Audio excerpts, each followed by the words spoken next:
Good stuff. Yeah, Matthew certainly has. Yeah, just in case anybody didn't know that Matthew was the chief executive. Good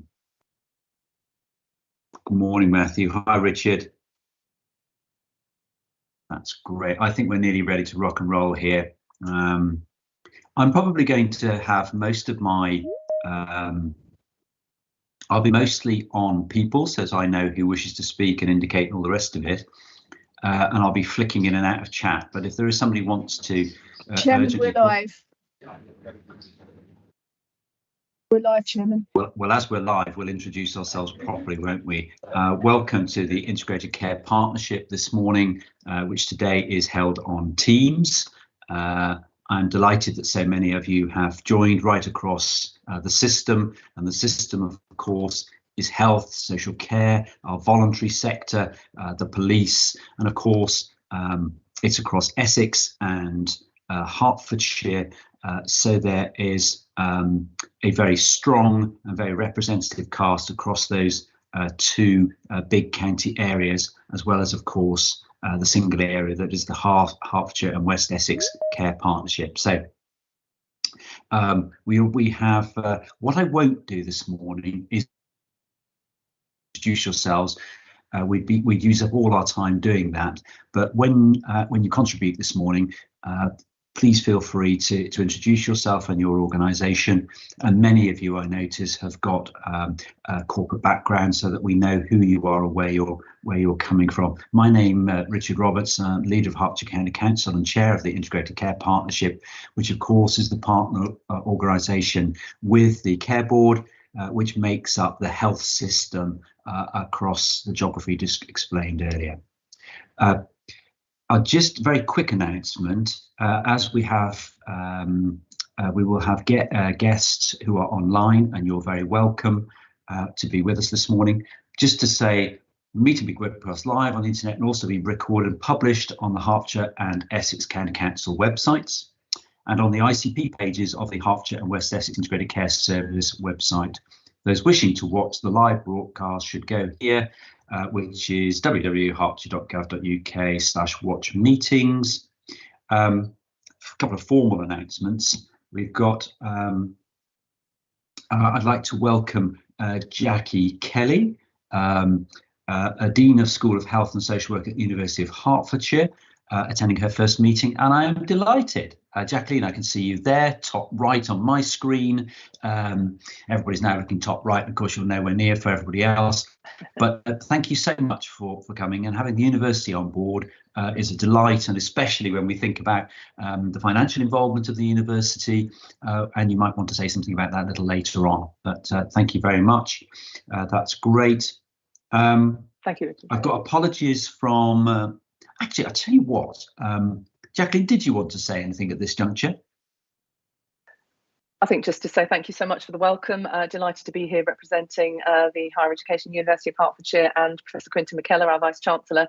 So thank you for the welcome, Richard. I think just we're in very much important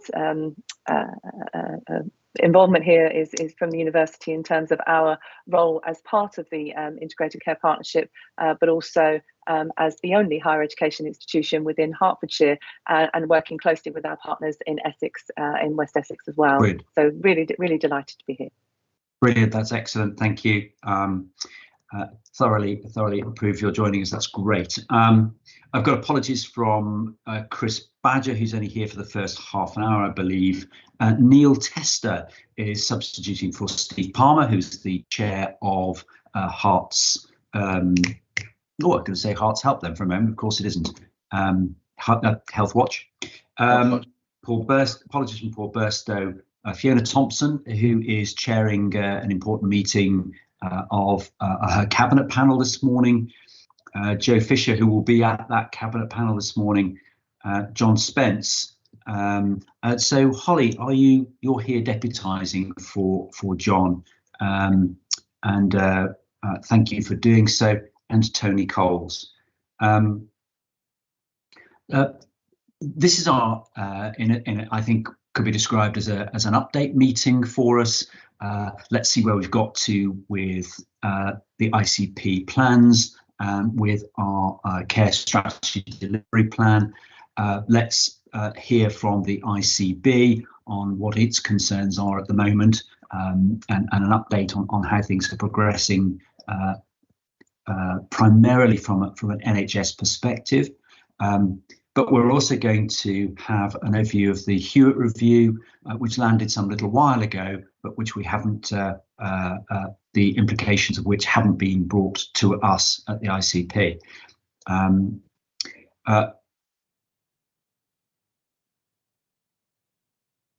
Yeah, that's fine, thank you. So we have the minutes and the actions from our last meeting, which is the 15th of December. Are those, I'm looking for sort of nods or thumbs up. Anybody got any, do we agree those are reasonably accurate? Very good, lovely, thank you so much. And the actions, Christine, is there anything still open on these actions that we will need to pick up at a later date, or we've covered most of those off and or covering them in this meeting? We have covered all the actions, Chair. Thank you. Right, you are. Lovely. That's great. That will take us to Sarah. I wonder if you could take us through the lead officer report. Not an insignificant period of time since we last met, and an awful lot going on across all of our agencies, and a little update there, and you may well want to contribute more on the back of what Sarah has to say. Thank you. Over to you, Sarah. Thank you very much, Chair. I'll take the report as read. Mostly the activity over the last couple of months since we last met has been focused on bringing together officers to do further work on the delivery plan and on our 4 areas of focus. We've also been moving ahead with the work with district council partners to articulate more clearly their contribution, their role within the ICS. I thought it might be helpful for the purposes of this meeting just to focus on the proposal for our future meetings, which you'll see within the report that you have in front of you. I just have a few slides to highlight what we're proposing. So let me just share my screen. Can you all see that? Great. So a brief proposal for our future meetings, and this is based on discussions with Richard, Paul and John and many of you on the committee. We are planning to send out a survey to ICP members to get more feedback from you on what we're proposing, but also generally about how you feel the ICP is working and improvements that we could make. So the proposal builds on positive feedback that you've reflected back to us on the way that we've been working as a partnership to date. Many of you have described the inclusive culture of our meetings very, positively. There's also recognition that we are beginning to conduct some important business in these meetings, hence the delivery plan and the work plans for the 4 areas of focus that we considered at our last meeting. But you've also reflected back on some of the challenges, particularly that we are a very large group, that we all have a lot of important contributions to make. But as a result of that, our conversations tend to sometimes go on. We don't always reach the difficult issues that we really need to be addressing as a system, and perhaps not tapping in enough into the representative power of us as ICP members. So all of that is work to think about and develop over the next few months, and isn't all taken care of in this proposal for the future meetings. But in terms of those proposals, what we'd like to recommend is that we reduce the frequency of these meetings from every 2 months to every 3 months. That might feel counterintuitive in terms of keeping the momentum, the pace going, but it would allow, I think, more substantial work to be conducted between meetings, and for us then to make the best possible use of your time in these meetings themselves. We're proposing that all of our meetings are face-to-face, and we hope with reducing the frequency that might be feasible. We will hold all of our meetings in public, and you'll note the one today is in public but online, so we'll be changing that in future. We'll have a slightly later start time, and that's to reflect the challenges of us all coming together across our large geography. 3 out of 4 meetings will be held in Hertfordshire, probably in Welwyn, which appears to be the most central place, 1 in Essex, and we will have at least 1 development session for members per year. In terms of agendas, I think we recognise that we're between 2 phases of work as a partnership. So with the delivery plan that you're seeing today, we hope that that gives clear direction and signalling for the work that we want to do as a partnership over the next 1 to 5 years.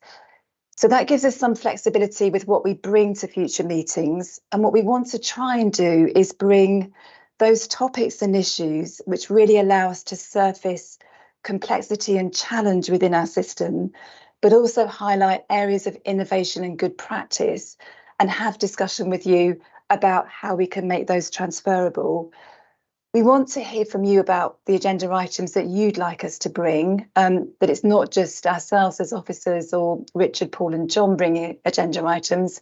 And I hope that there'll be an opportunity for you to do that through the survey and through regular contact with us as officers. We're suggesting that we trial dividing the meetings into a part 1 and a part 2, part 1 more businesslike, part 2 more discursive. We will always ensure as far as possible that we cover the whole of our geography in our agenda items, but I think we have to be realistic that that is not always possible, and be guided by partners, particularly our West Essex colleagues on that. And we're thinking very actively about how we can bring the voices of people with lived experience into our meetings, and that's something that hasn't really sufficiently been developed so far.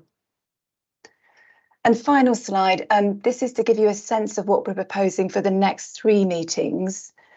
So the meeting in September to focus on 3 issues. 1, support for people with complex needs or multiple disadvantage. We haven't, as a system, I think, settled on the right terminology. And I know that Joe Maravich and partners in the VCSFE Alliance are looking at this issue. But by that cohort, meaning predominantly homeless adults who may also experience additional vulnerabilities such as domestic abuse, mental health and substance use. A lot of work going on across the system that we could do more to join up there. Also focusing on supported employment, bringing back an update and more specific proposals around that. And also bringing a proposal around information sharing between ICP members to support delivery of the integrated care strategy. I won't, for time, Chair, go into too much detail around the other items on the agenda for the November and February meetings, but I think scope to really make these interesting and important agenda items for us as a system. Welcome any immediate comments, but as I say, we will be sending around a survey to members with you having an opportunity to provide more detailed feedback. Thank you.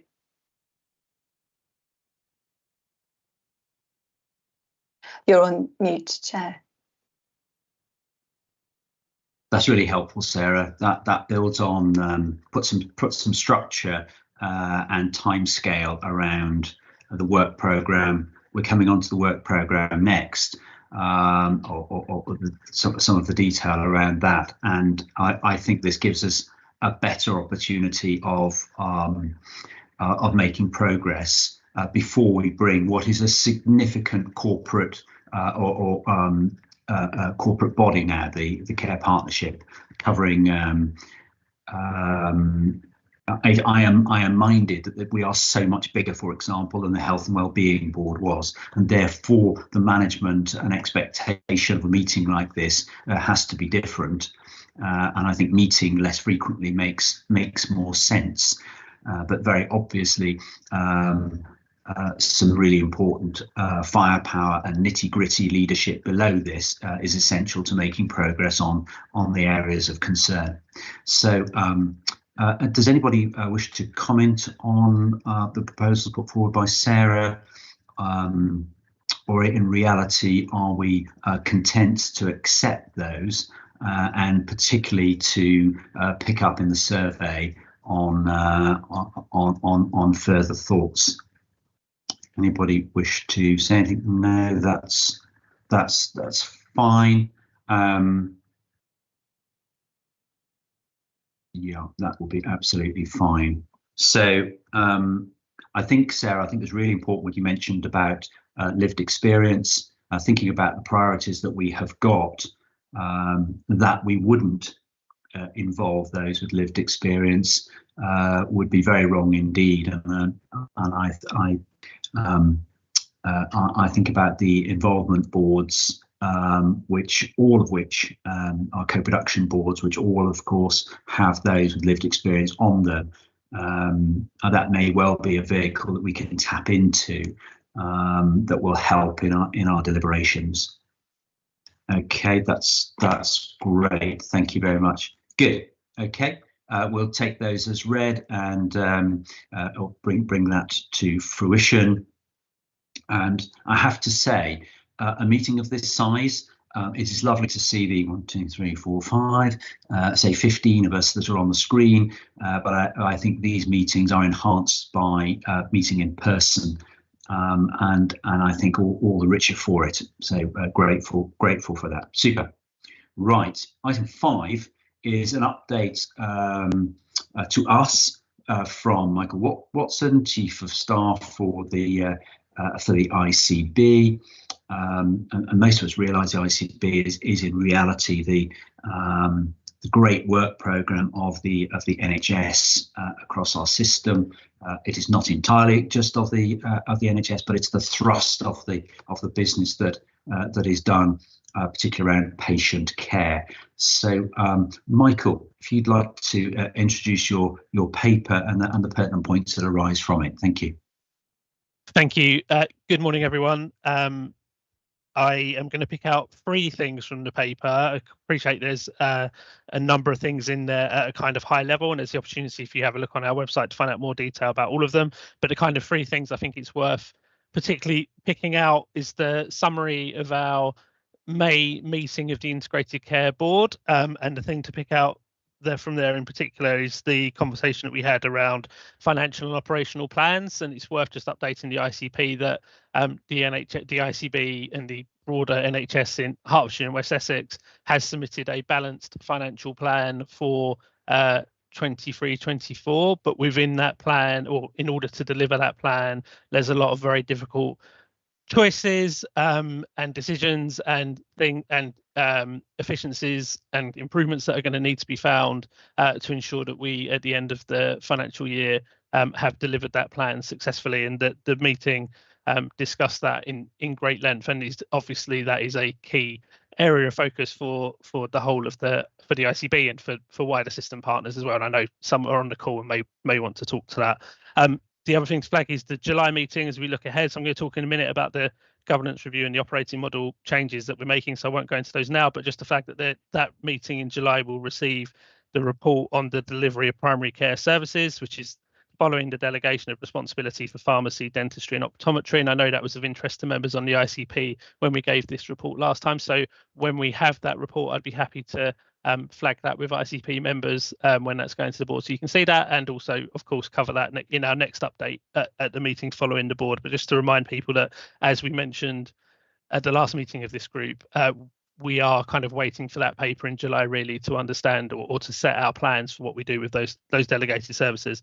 The really good bit of news which is covered in the hospital redevelopment section of the paper is the announcement of the by the government of the funding and timeframe for the new hospital programme, and the fact that West Herts Teaching Hospital and Princess Alexandra Hospital are in the tranche to have their work completed by 2030, which would make a significant difference. I think both of those organisations are doing fantastic work, but are constrained by buildings that are not fit for delivering services they need to deliver in a modern healthcare environment. And I think that is great news for us as a system. And again, there are people on this call who are much better positioned to talk about that than me, so I'm sure they'll be happy to if the questions are answered. And then just the final thing to flag from the paper is that I spoke the last time I came to this group about the running cost reduction programme and how, as a result, that would mean that as an ICB, we need to think about our operating model.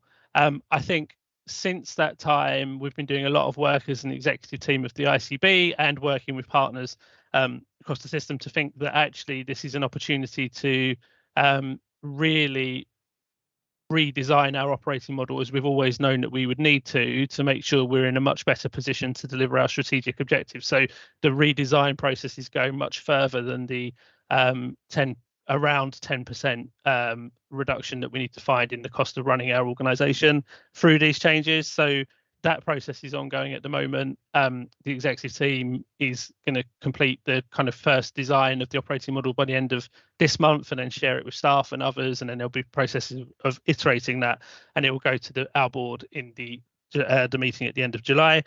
Alongside that, we're also conducting a review of our governance, and I think that the kind of principles that are underpinning that is that we need to really think quite carefully about the amount of meetings that we have to deliver that governance processes at the moment, both in terms of the cost and time it takes to service those meetings and for people to attend them, but also because there's a risk that, as currently constituted, having so many meetings looking at individual areas leads to some disjointed decision making. So those are the kind of two things that we're thinking through as we go through our governance review process, and again that will go to the board in July. I will stop there. I'm happy to answer any questions, and I'm sure there are other colleagues, as I said, on the call who would do the same. Thank you so much, Michael. I wonder, I think this might be, first of all, let me just comment on Watford General Hospital. For the money to come forward for PAH and for Watford, and I'm sure others, Matthew, for example, may want to say something about this, but I am absolutely delighted that 2 hospitals in our ICS are deemed appropriate for a huge injection of funding to enable them to be significantly rebuilt, and will provide the 21st century health facilities that are just so needed across what are very large populations indeed. I personally know South West Hertfordshire much better than I do PAH, although I visited PAH some time back and listened to the concerns. When I say some time back, we're probably going 8 years now, to understand just how desperate the situation was there. And I have visited with Matthew and with his predecessors over the years to understand how just desperate it has been trying to run health care out of buildings which were in reality out of date decades ago.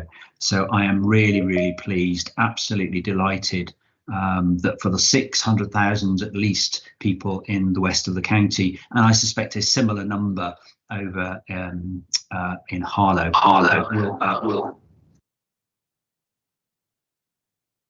will get the funding they need to go for the rebuilds, and that of course links particularly for Harlow. Lots of other redevelopment going on around the town, which is so important, and effectively a regeneration spilling over into East Herts as well. That really is a tonic, I think, for that area. And we've heard plans from Watford recently through the Growth Board. This really ties in health, sustainable growth, and the aspirations of what is, part of the powerhouse of this country. The southeast is where things happen. It's only right that those who live here should have the health facilities to go with all of that, which is where the health infrastructure quite pressured. So is a lot of the other infrastructure. Enough from me. I've got Maggie wish to comment. Maggie Puccini. Thank you. 2 questions or comments, if I may. In terms of the Princess Alexandra rebuild, is there still the intention for the campus model? So, because to me, the opportunity is so much more than just the hospital. It's that London, Stansted, Cambridge corridor, the whole biomedical campus idea. Just thinking we've got opportunities for employment, etc., that are tackling the wider determinants of health, not just Princess Alexandra or the new build hospital as a hospital. So I was just curious about that. And then the other one, in terms of the running cost reviews, I'm just curious, any conversations, say, with Hertfordshire and Essex County Council about any joint opportunities as part of the solutions to the running costs? Are you going to pick that up, Michael, or others? I might sorry. Jane put her hand up, so I don't know if she wanted to come in on those points first. I'm happy to. Well, I think Matthew put his hand up first. Jane, you might want to directly answer those, and if you did, feel free to go first. Mine was more general on the redevelopment. Okay, so Maggie, on the two things, I don't know is the honest answer about the campus side of things, but I'm sure we can find out from Michael Meredith and colleagues and get back to you offline. In terms of the running cost allocation side of things, yeah, there is a meeting, I think, in the diary with there was an initial discussion with Gavin, and other colleagues to explore potential areas for sharing elements of work with Essex County Council. We've had similar discussions with Herts County Council colleagues. And indeed, we are talking as a group of ICS chief execs about what we might share between ourselves as well. So we are exploring that, but the sort of shape Michael gave to it in terms of needing to have a kind of a rough plan with staff quite soon, because of the sort of the timescales of this, we will be doing the sort of the two in parallel. As I think the areas we identified as possible synergies are interesting, but more around probably the op model and how we work effectively together rather than how we directly release cash from this. So I'll hand back at that point. Okay, thank you. Matthew. Thank you, Richard, for those comments, and thank you also to lots of people on this call for their support for the Watford redevelopment over so many years. It's so important, I think, for both our organisation and local residents and patients and staff. And we really, really appreciate how much support that people have given us. I did want to pick up on Maggie's point, though. I think it is a big opportunity, and Jane and I have always felt that the hospital redevelopment needs to be for everybody, not just for one particular organisation and the acute trust. I think we've developed the latest set of proposals in partnership, and I think you should measure us by the degree to which we bring partners in to make the most of this clinically led and digitally driven redevelopment of our services that this building, this redevelopment programme allows us. But mostly I'm just grateful to everybody for their help and support. Thank you, Matthew. It's not lost on any of us that is some contention about where a new hospital or a new rebuild or a new refurbishment should take place. A lot of contention that it should be equidistant between St Albans, Watford and Hemel Hempstead. Understanding, of course, that Matthew and so many actually have an interest in the health and well-being right across those communities. And that now that the government has opined on where the funding should land, I hope that we can all row behind the new build in a way that which has elements which will benefit both Hemel Hempstead with new facilities and St Albans with upgrades to its hospital there. And I think I really genuinely hope that as part of that rebuild, inclusivity with all communities is maintained.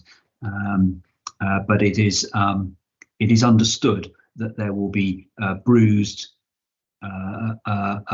emotions or feelings as a result of this decision. But I think after so many years, literally running into decades, where the need has been identified, but the build and the finance hasn't been possible, I think this puts us in a very, very good place. And through you, Matthew, and I do apologise, I don't know the chief exec of PAH. I wish you well as you go through these change programmes. Thank you. Neil, come on in. Thank you, Chair. Yes, Neil Tester from Hertfordshire, Hertfordshire. So just sticking with the new hospitals programme point, I mean, obviously we're very, very pleased to see those decisions finally being made and some certainty, a relative degree of certainty about the funding. But I'm just thinking in terms of the longer term agenda for this partnership. I think it'll be important for us to stay cited about some of the other capital needs that we're clearly never going to fall into the new hospitals programme. I'm thinking particularly of some of the pressures for capital spend in the mental health sector, which is obviously going to be so key to some of the longer term issues we're going to be talking about. So I think it'll be important that we continue to think about what can we do collectively as a partnership to support that agenda as well. Thank you, Neil, and thank you for standing in for Stephen this morning. Just while we're on standing in, my thanks to Ed Knowles, who is covering for Karen from HBFT. My thanks. Michael, if I was to tease ever so slightly, how do you feel that the system is at the moment, health-wise, across Hertfordshire and West Essex? We are in midsummer. We seem to have come out of both COVID and flu. How is the health system at the moment, which must be a consideration for the ICB? How are we at the moment? Well, I would also add we've had the pressures just recently and for some time now of industrial action as well within the NHS, which also comes with its challenges, both in terms of managing the immediate, but the impact that the cancellation on outpatient and elective services has on waiting lists. And I think as I said at the start, so kind of if we look at our financial operational plans, I think, as I said, we've got a lot of really difficult and challenging work to do to make sure we can deliver that balanced financial plan, but we're making with that is an absolute priority as a system. From an operational perspective, I think all of the challenges that you cited are correct, and I think all of our services are under a lot of pressure at the moment, and for periods in the last few weeks have been under higher pressure than you would normally expect at this time of year, even for taking into account the industrial action and other things that are going on. But I think there is also an awful lot of good work that's going along in the system to improve our medium and longer term position. So I think, as it has been for my view, and Sian and Jane may want to give their own, but my view is the NHS at the moment is as it has been for some time, which is under an awful lot of pressure, struggling to recover services. It is doing that, but there's a lot of difficult work to be done, and it is being done.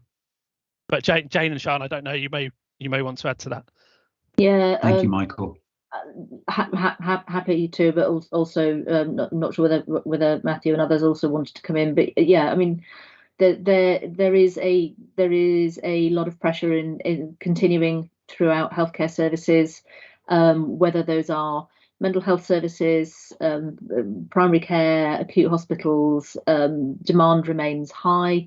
We are working hard, and colleagues are working extremely hard to try and catch up on backlogs, which is broadly going in the right direction, but clearly each episode of industrial action then causes further interference with running of routine services, and the staff continue to be under a lot of pressure, as Matthew alluded to, not helped in terms of the physical facilities in which people are working, and it's not just the two hospitals that we have the funding for, or the funding promised for, that are in need of work. We have a range of other places that have capital requirements to make them much more suitable for staff and patients to have care in. So I think it's a tribute to the resilience and determination of staff that things are going as well as they are, and equally, in crediting staff with that, I'm not unaware of how hard staff in social care and local government services, the care sector, voluntary sector, are equally working. So I wouldn't want to suggest it was kind of a specifically NHS lens. I just think it's quite tough out there, Richard. Yeah. We were hearing yesterday from Charlotte Blizzard from CAB, how the pressure on volunteers with the increase in demand, and as we are all facing resource constraint, resource constraint as much as anything, that washing over all of our organisations. And I can see you all nodding, and I can just tell that is right across our system. So understand that. Matthew, can I bring you in?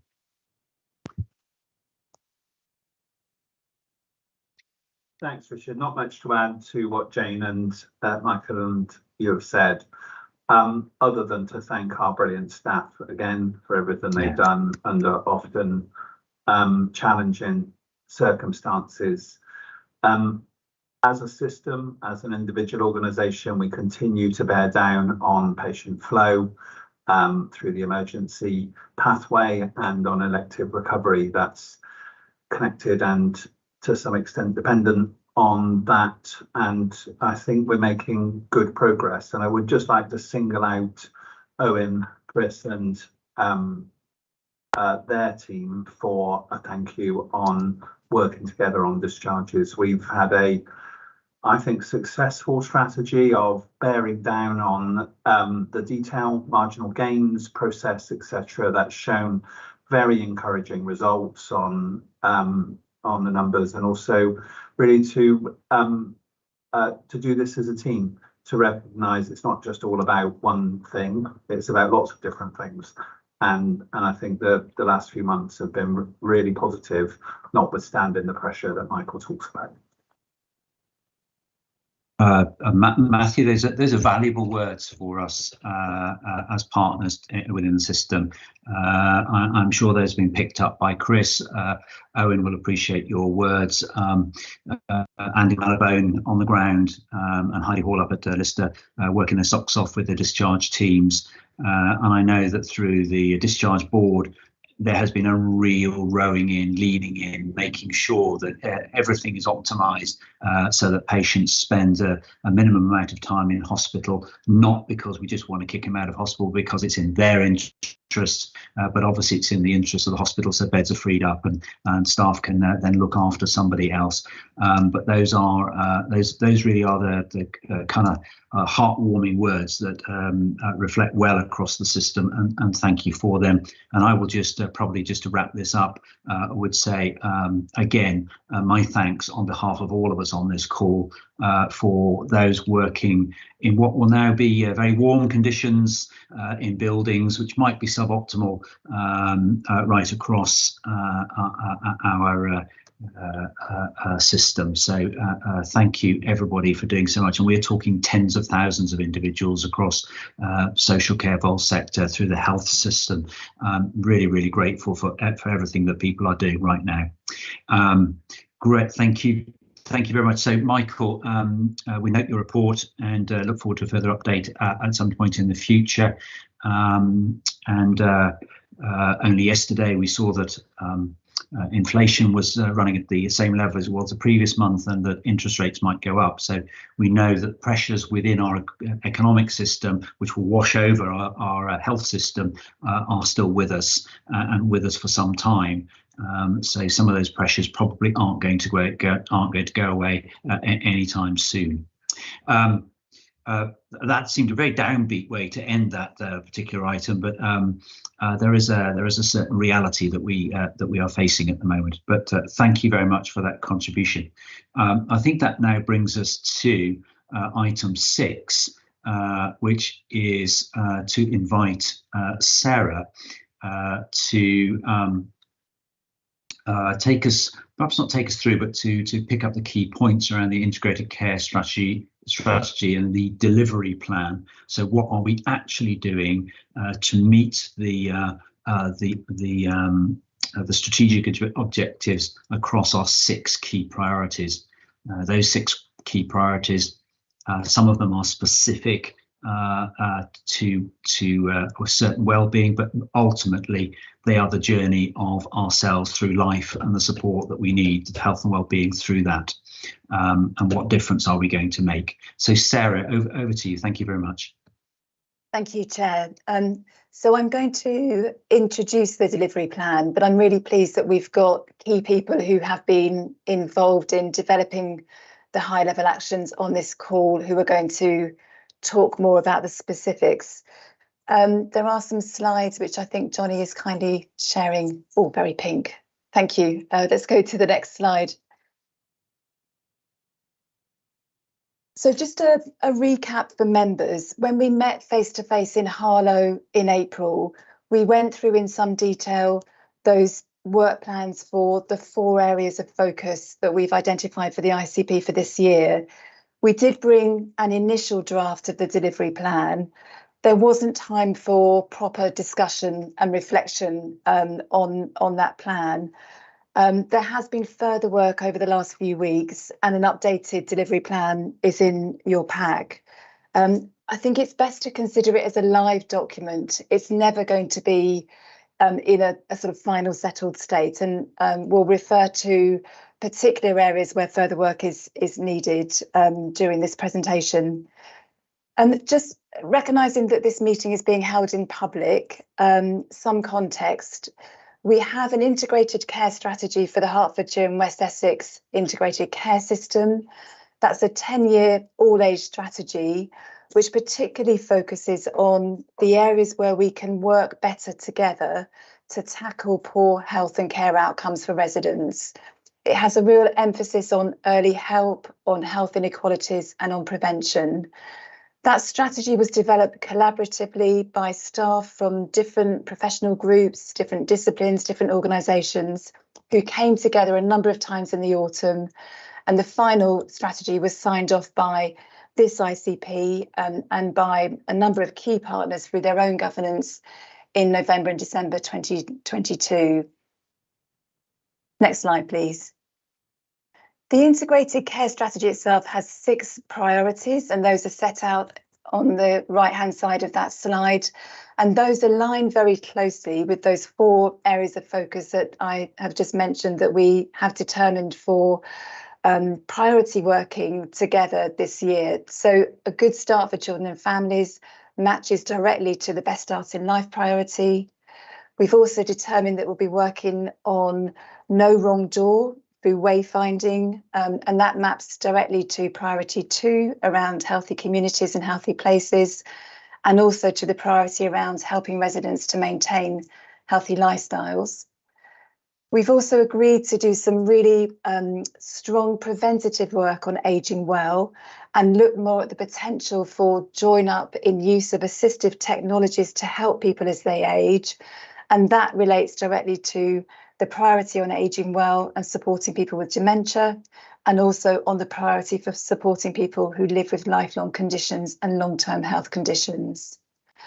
And the 4th area of focus is the one around supported employment for people with severe mental illness and or learning disabilities and autism, who we know have difficulties accessing employment and remaining in work. That's the priority for our system for this year, and it maps directly to the mental health priority of the integrated care strategy. Next slide, please.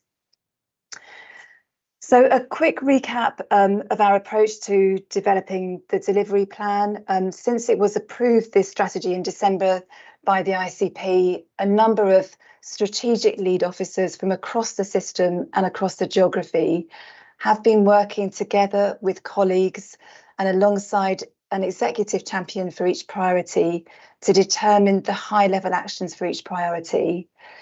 They have been supported by the ICP Secretariat in Hertfordshire County Council, working closely with colleagues in Essex County Council and the ICB. And I want at this point to thank Christine Oker particularly for all the work that she has done to bring together the work across all priorities, and also all the work that strategic leads have done. It has been quite considerable. It's complex working in this way, much more complex than we thought it would be when we set out on this journey in January. And the process and the outputs are by no means perfect. There's a lot of learning for us as a system about how we might do this better together in future years. But I think there's some really, really good proposals that have come through that work. So my thanks to the strategic leads working with Christine. There's been extensive engagement across organisations and sectors. We've had many briefing sessions, meetings, and at least 3 workshops face-to-face. One of those workshops was an event in May that we held in Stevenage, where we brought in wider partners who hadn't been so closely involved with the work to date, particularly district councils and voluntary organisations. And that is ongoing engagement that we need to build on to capture the important work that goes on through other sectors, and make sure that that is properly recognised, and we look at the opportunities for scale up and join up more in the work that we're doing on the delivery plan. Next slide, please.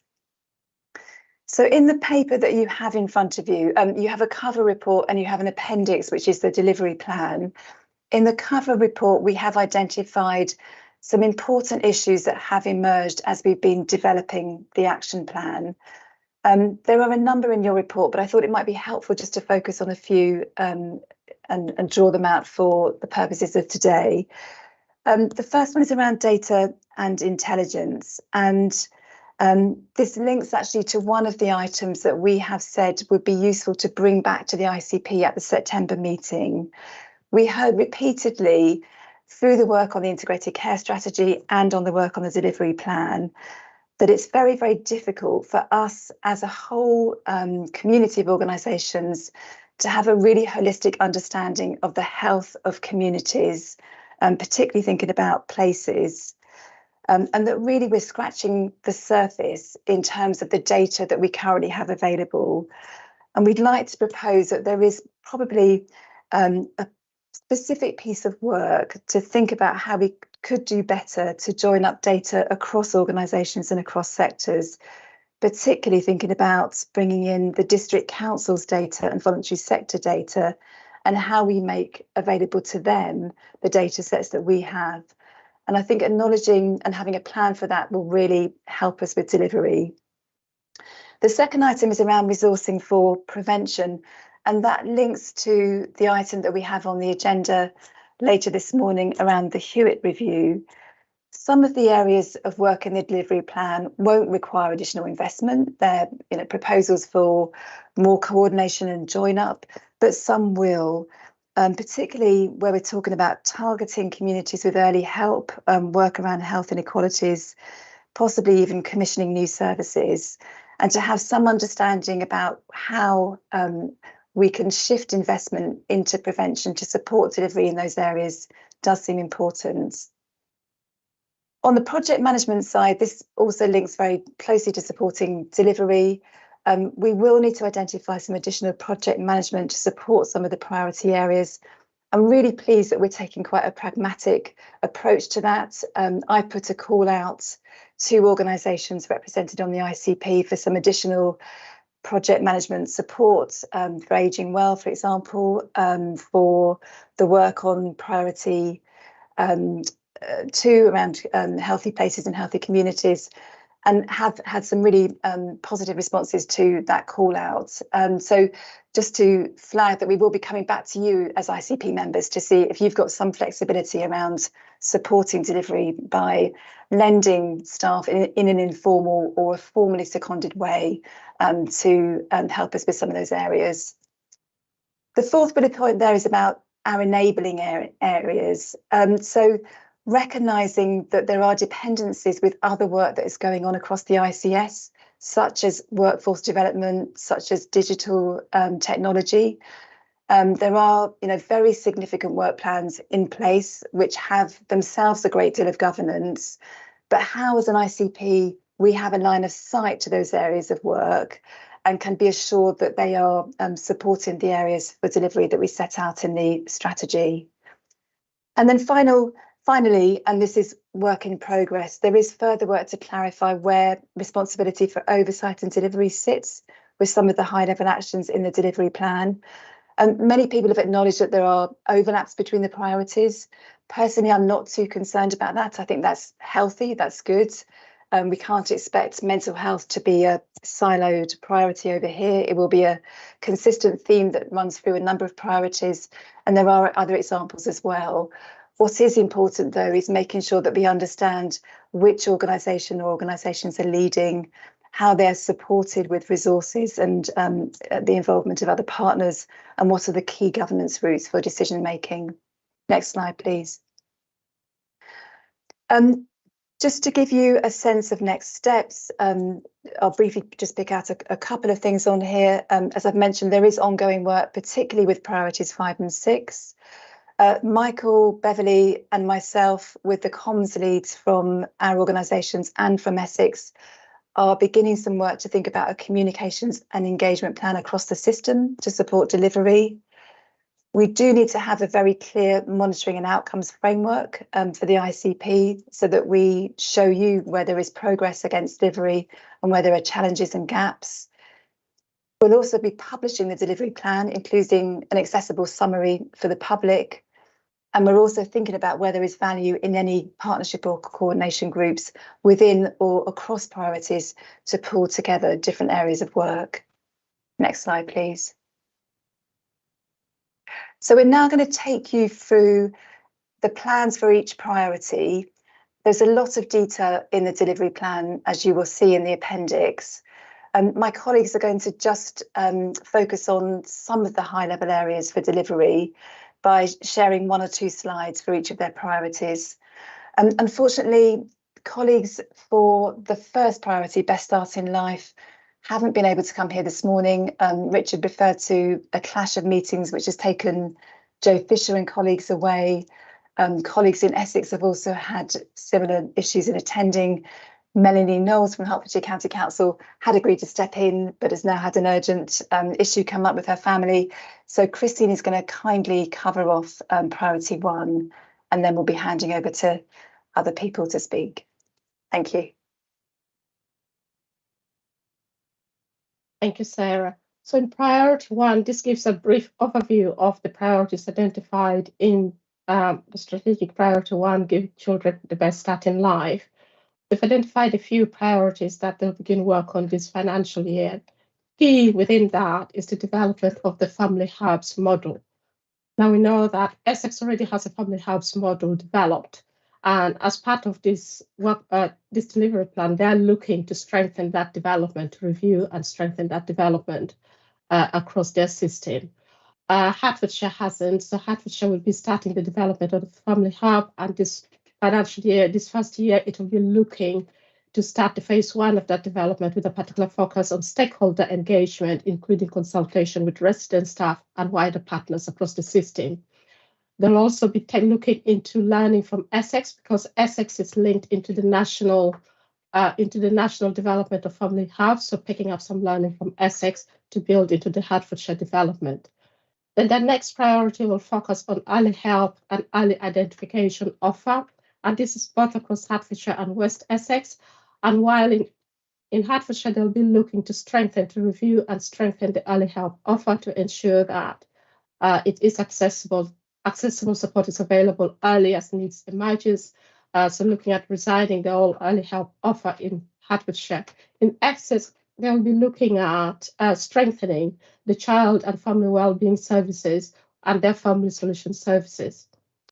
And then alongside that, they're also looking at access to information and parenting support. And this would particularly across the whole of Hertfordshire and West Essex would particularly focus around improving access to parenting information for children and for families with children under 5 to ensure that families have access to timely information and can access support as early as possible.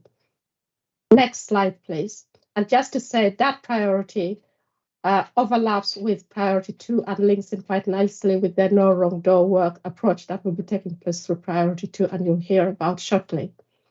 And then next on their priority, they have the joint planning to deliver early help across SEND system. And here, both across Hertfordshire and Essex is looking at how they can focus on identifying children with special educational needs much earlier to target those at a much earlier point. So ensuring much wider identification through early help rather than identifying children at the stage when their needs are much more embedded. So how can children be supported much earlier?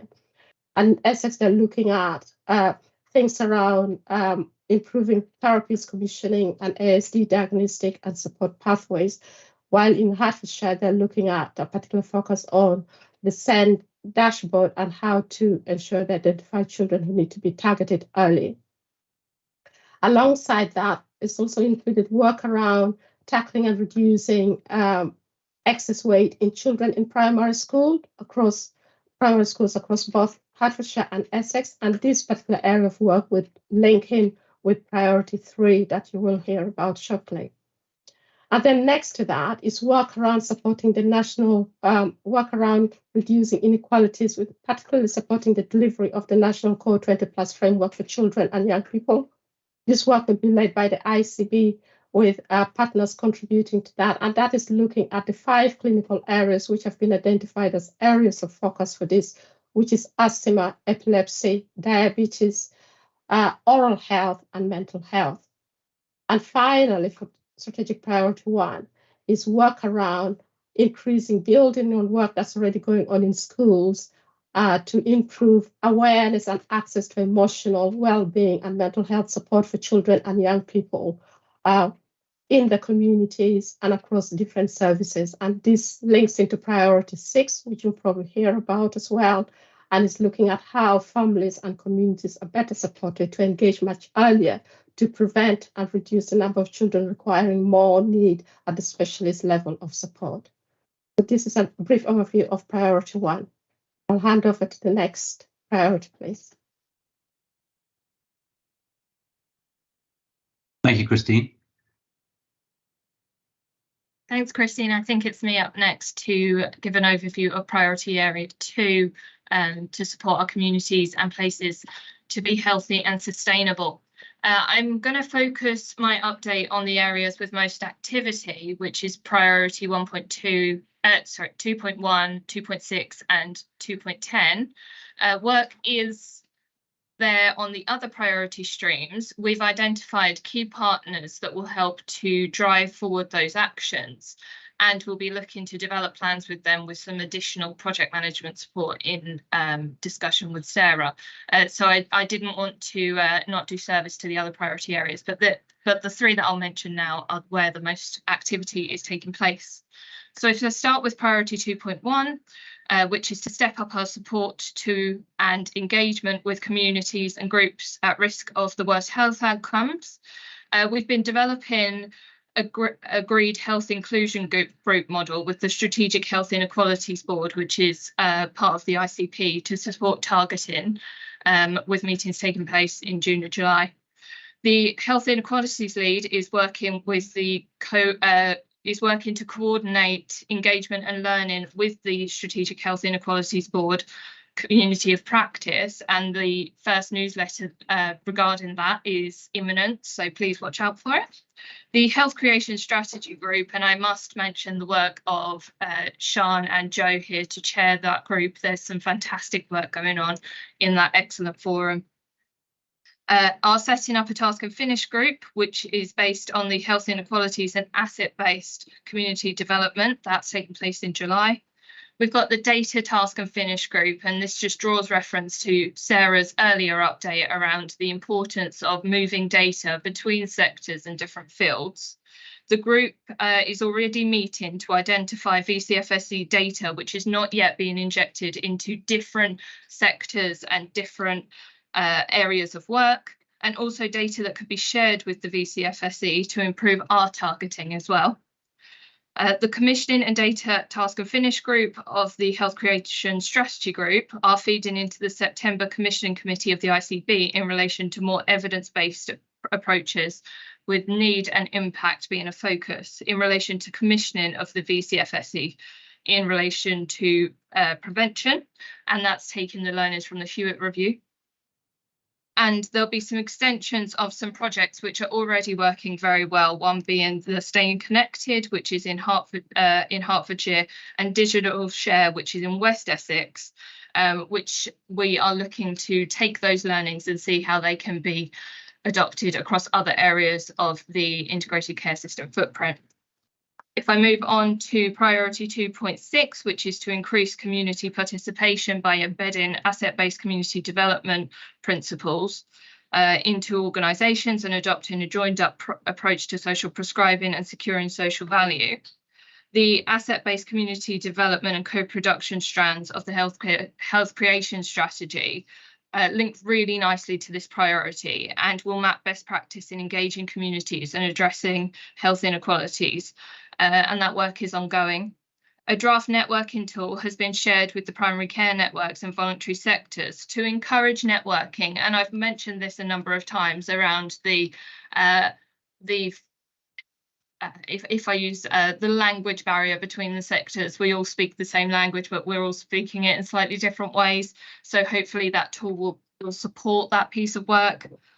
Social prescribing is a key element of No Wrong Door. I'll come on to that in a moment. The data work will include a focus on preventing ill health in family carers through proactive social prescribing, and the commissioning strand will focus on demonstrating social value through commissioning of the VCFSE in line with the principles of the health creation strategy. And then I will just give a quick overview of priority 2.10, which is around the core 20+5 framework. We are using the learning from the core 20+5 connector schemes, which are in place in Harlow, Epping and Hertfordshire, already being shared through the Health Creation Strategy Group, and will inform future projects aiming to improve access for those in the most deprived communities. If I can move on to the next slide. And next again. I just want to draw everyone's attention to our key area of focus for priority 2 for year 1, which is the No Wrong Door. This piece of work is truly aiming to connect up services so that we can move the people who our services support through to different services, even if we don't have contact with them on a daily basis. Now, this piece of work is being looked at in a different way, and really encouraging people to step back from what they know and what's already in place, not discrediting the excellent No Wrong Door tools and facilities already in place. Hearts Help, HDNS, social prescribers, Frontline in West Essex. But the fact that there are so many options shows that between sectors, between different areas, things aren't landing, and we are needing to connect up the different tools that work really well between those areas and make sure that they can talk between one another. So the first working group meeting will take place on the 6th of July. If you aren't down to attend, please prioritise that event. The guest list has been scrutinised rigorously. As you can imagine, Hertfordshire is a bigger place. And we looked at the initial sign-up list, and it was significantly Hertfordshire driven, significantly Hertfordshire County Authority driven. And what we've done is we've identified every sector and industry that we would like represented in No Wrong Door. And then we've matched them across the different footprints, so whether they need to be Hertfordshire and West Essex or whether they need to be the 3 places. And then we've looked for people in every single one of those roles and areas to make sure that they're there, because that will enable us to have a truly co-produced and effective solution that will work for all sectors and all industries. So looking forward to that event on the 6th of July. It really will be taking us back to think about some simple questions about what does your industry need from No Wrong Door? What will enable you to make the best use of No Wrong Door? What do I need to ask as a voluntary sector organisation to facilitate a really effective referral over to, say, the police, in a way that you don't need to either gather significant amounts more data or really make the people that we're supporting repeat their story multiple times? And the only way that we can achieve that is by making sure that we're meeting everyone's needs in the solution creation. So I will keep you posted on the developments of that and bring the updates to the next meeting. Thank you, Chair. Thank you so much, Charlotte. An awful lot of detail there. I think what we'll do is we'll take one more priority, and then we'll have questions on those first 3 priorities, and then we'll take the next 3. I think I am minded that I'm so pleased at the level of work that is being driven into these priorities. But in this format, I think it's quite a struggle for everyone to engage on that level of detail. I think that's just a reflection. But Let's move on to 3. Support of residents to maintain healthy lifestyles. And I think this is Maggie, isn't it? Thank you. Yes, thank you. So just as outlined in my first slide, we're taking an all-age approach to improving healthy behaviours. So this is very much focusing on lifestyles such as stop smoking, physical activity, proper, healthy nutrition and weight management, alcohol and substance misuse. So a broad range of lifestyle behaviours. And our 3 overarching ambitions then are to help our residents to access health and wellbeing information so that they can, as much as possible, be supported to self-care and self-manage where that's appropriate, that we will provide our residents with access to early health and wellbeing support services to enable them on those behaviour changes. And we want to work closely in partnership with our communities and our local health and wellbeing services to help our residents be healthy. Going on to the next slide, please. What I will acknowledge, though, is that there are already many specific strategies, delivery plans, transformation plans in place already with their existing governance. These are typically on our county footprints, reflecting the fact that this is public health led. So we've got things like Active Essex, Hertfordshire Sports Partnership, Southend Essex and Thurrock Drug and Alcohol Partnership. So there's a lot already in place, already driving forward their own transformation agendas. So what we are aiming to do with this is joining up that work by the Essex and Hertfordshire public health teams, working more closely with our ICP partners and with our communities. We have an ICS prevention strategy group, which is focusing on lifestyles. This will oversee the work, but it's more about seeking that assurance from those relevant forums that are already in place. We have a specific year 1 focus. So for Hertfordshire, they're going through procurement on their tier 2 and tier 3 weight management services. And West Essex and Essex are going to take this as an opportunity to look at better aligning their weight management pathways. There are significant implications following NICE guidance on some new drugs, which will have to be taken into consideration for this. Hertfordshire is also working on its integrating health and wellbeing services and developing a single point of access and a holistic assessment tool. And again, we're working and talking between the 2 teams and sharing learning for our existing model and all the exploration that Hertfordshire is going through. Our third year 1 focus is to review the alcohol early help office across the ICS and pathways into treatment, and really gratified to see the references to resourcing a shift into prevention. This is an area that does need some further investment in. And then finally, we have added a 4th year 1 focus, at the moment exploratory, but we're picking up on the request that was raised at our last ICB board meeting from our priority 4 group to be looking at is the scope to expand the current National Health Checks programme into something a bit more comprehensive, looking at some other health needs and outcomes that are relevant to the priority 4 group. So we are exploring that, and there's been 1 meeting so far on that. And that's it for the priority 3 group. Maggie, thank you very much. That's really excellent.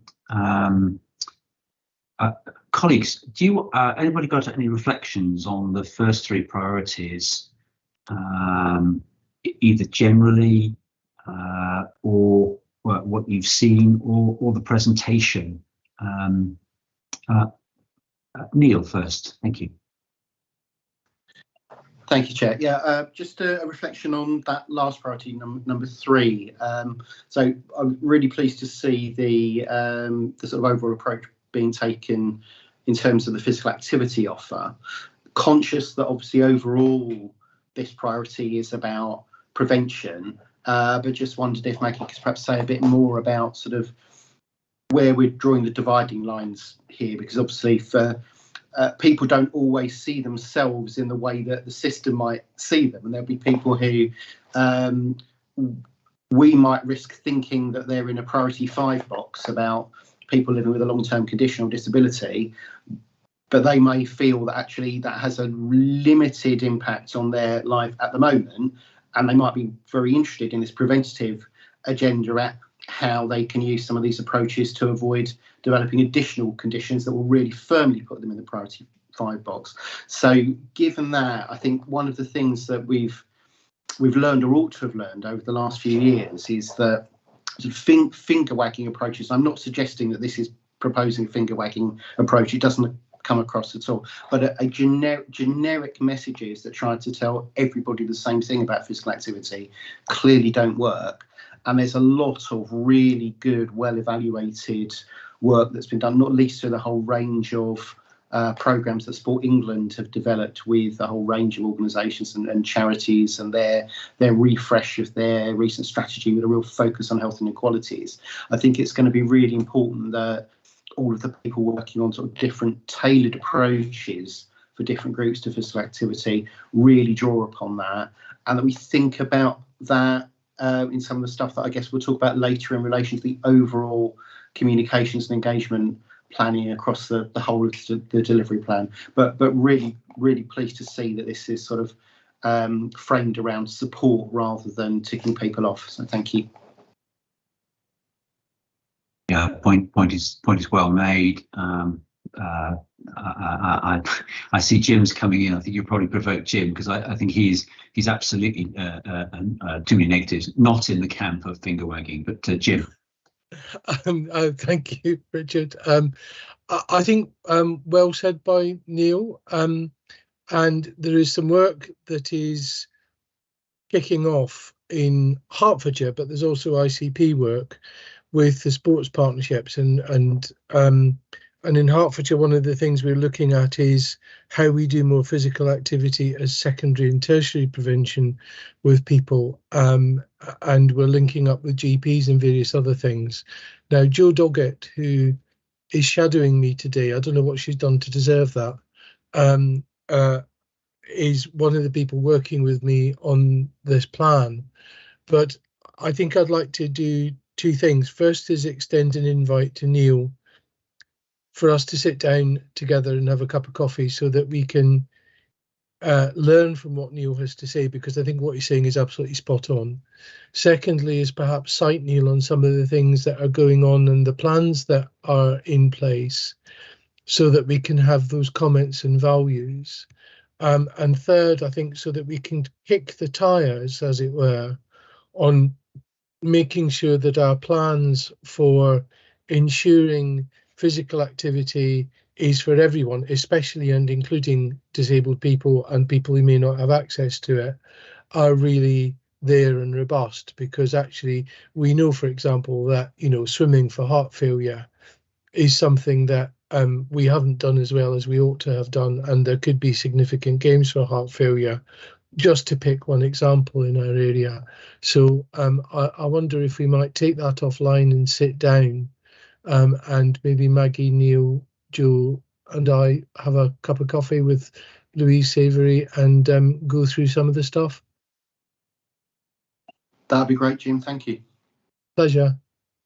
We could use your expertise, please.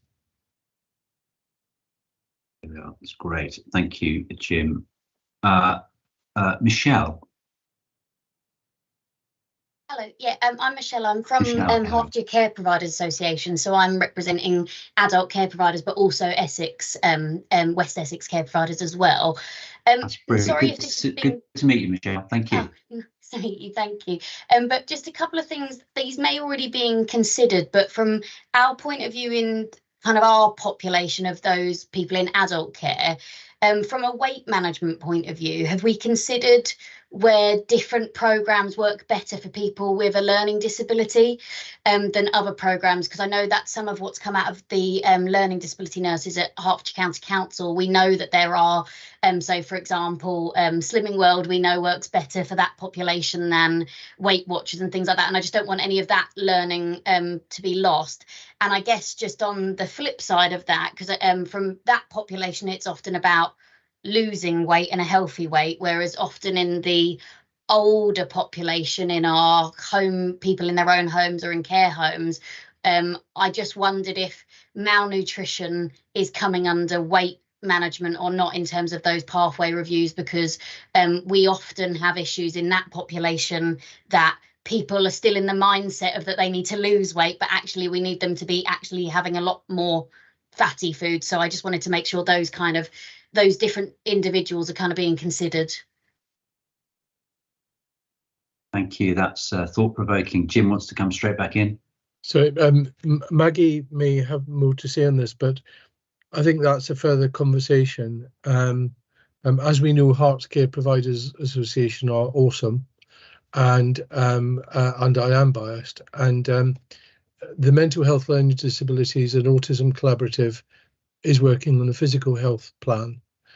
I do think there is something absolutely right about physical health of people with learning disabilities that we need in there, particularly of what works, because we've got a lot of learning from vaccination.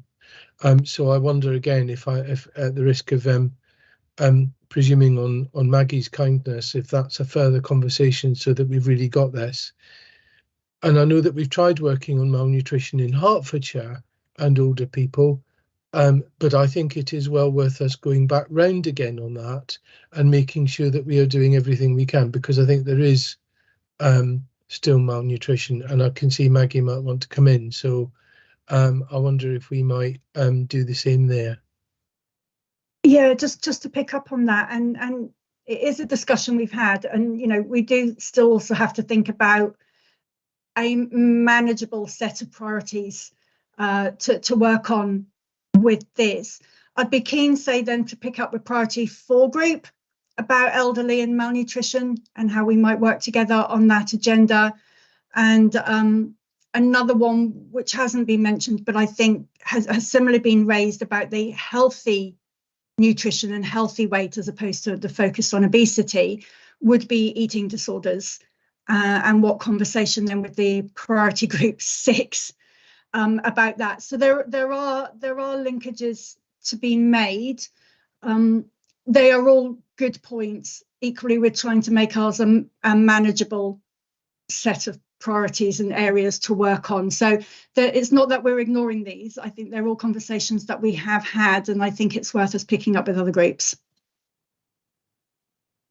Yeah, that's great. I think that's helpful actually. If I just tie a few things together here across these first 3, one is all age. So if we're talking about healthy weight and healthy lifestyle, it is all age, and it's starting off going wrong in childhood and developing and then ending up with serious illness later on, and then we're trying to manage multiple comorbidities. So that going all the way through our lifestyles, and then picking up on Charlotte's point around inclusivity and making sure that all of our communities are taken on this journey of showing support and concern for their health and well-being.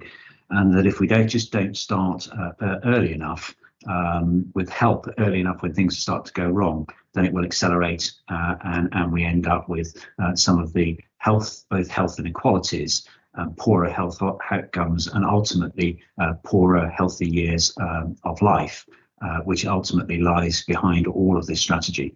So that was my reflection on the first 3, and I'm grateful for us having the opportunity to explore that. Right, I think let's go through the next 3, and let's not without any pressure at all. That time is probably against us, but if we take the next 3, I would be grateful. Thank you. Who's coming in at number 4? That's me, Richard. Good morning, everybody. Thank you so much. That's helpful. Sean Elton, Place Director for Eastern North Hertfordshire, representing Thanks, Sean. Eastern North Hertfordshire HCP here, but also the lead for Priority 4, which is enabling our residents to age well and support people living with dementia. I'm hoping, Richard, that I will help in terms of making up the time. We've just got one slide to share with you in terms of the kind of items, the priority items for us in relation to Priority 4. I think it's just worth noting at this point, as other colleagues have, that clearly the work programme in regards to this expands,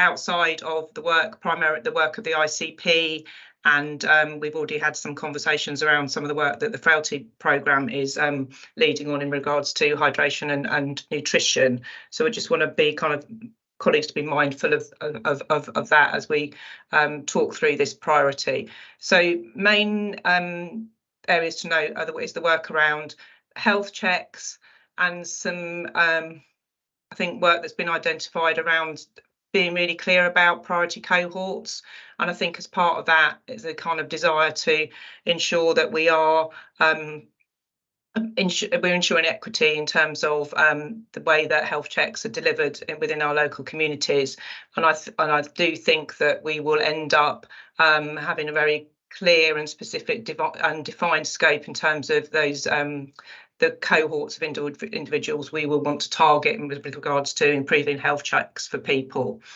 The second one area is around the making our communities more age friendly, and I think we talked at the last meeting about kind of the principles of just making our local communities nice places to live, and applying those principles specifically through the lens of thinking about our older populations.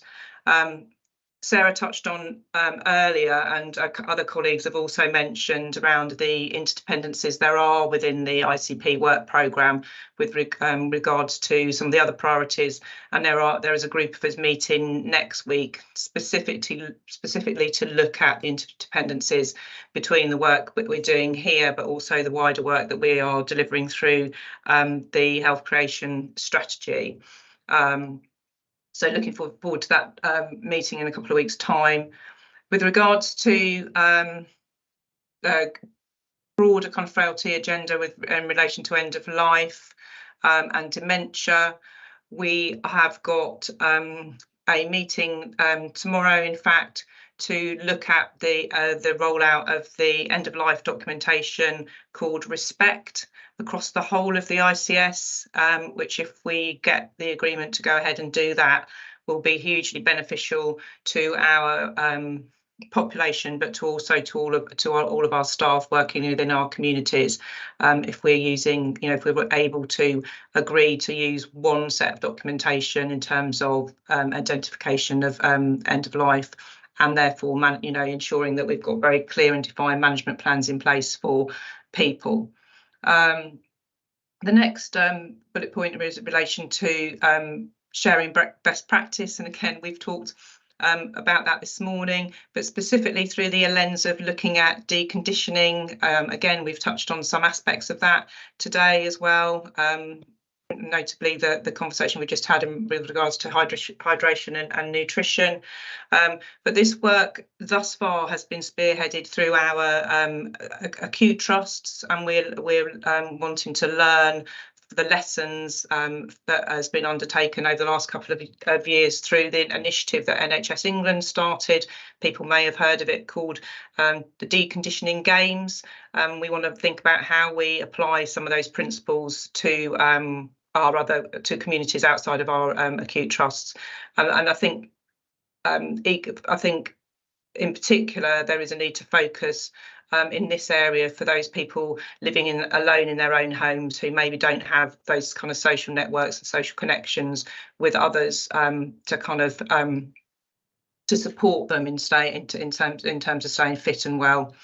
And then finally, there's the assisted technology aspect of the priority 4, and again we've kicked off some work to start to scope the work that's already underway across both our local authorities and also within our community providers.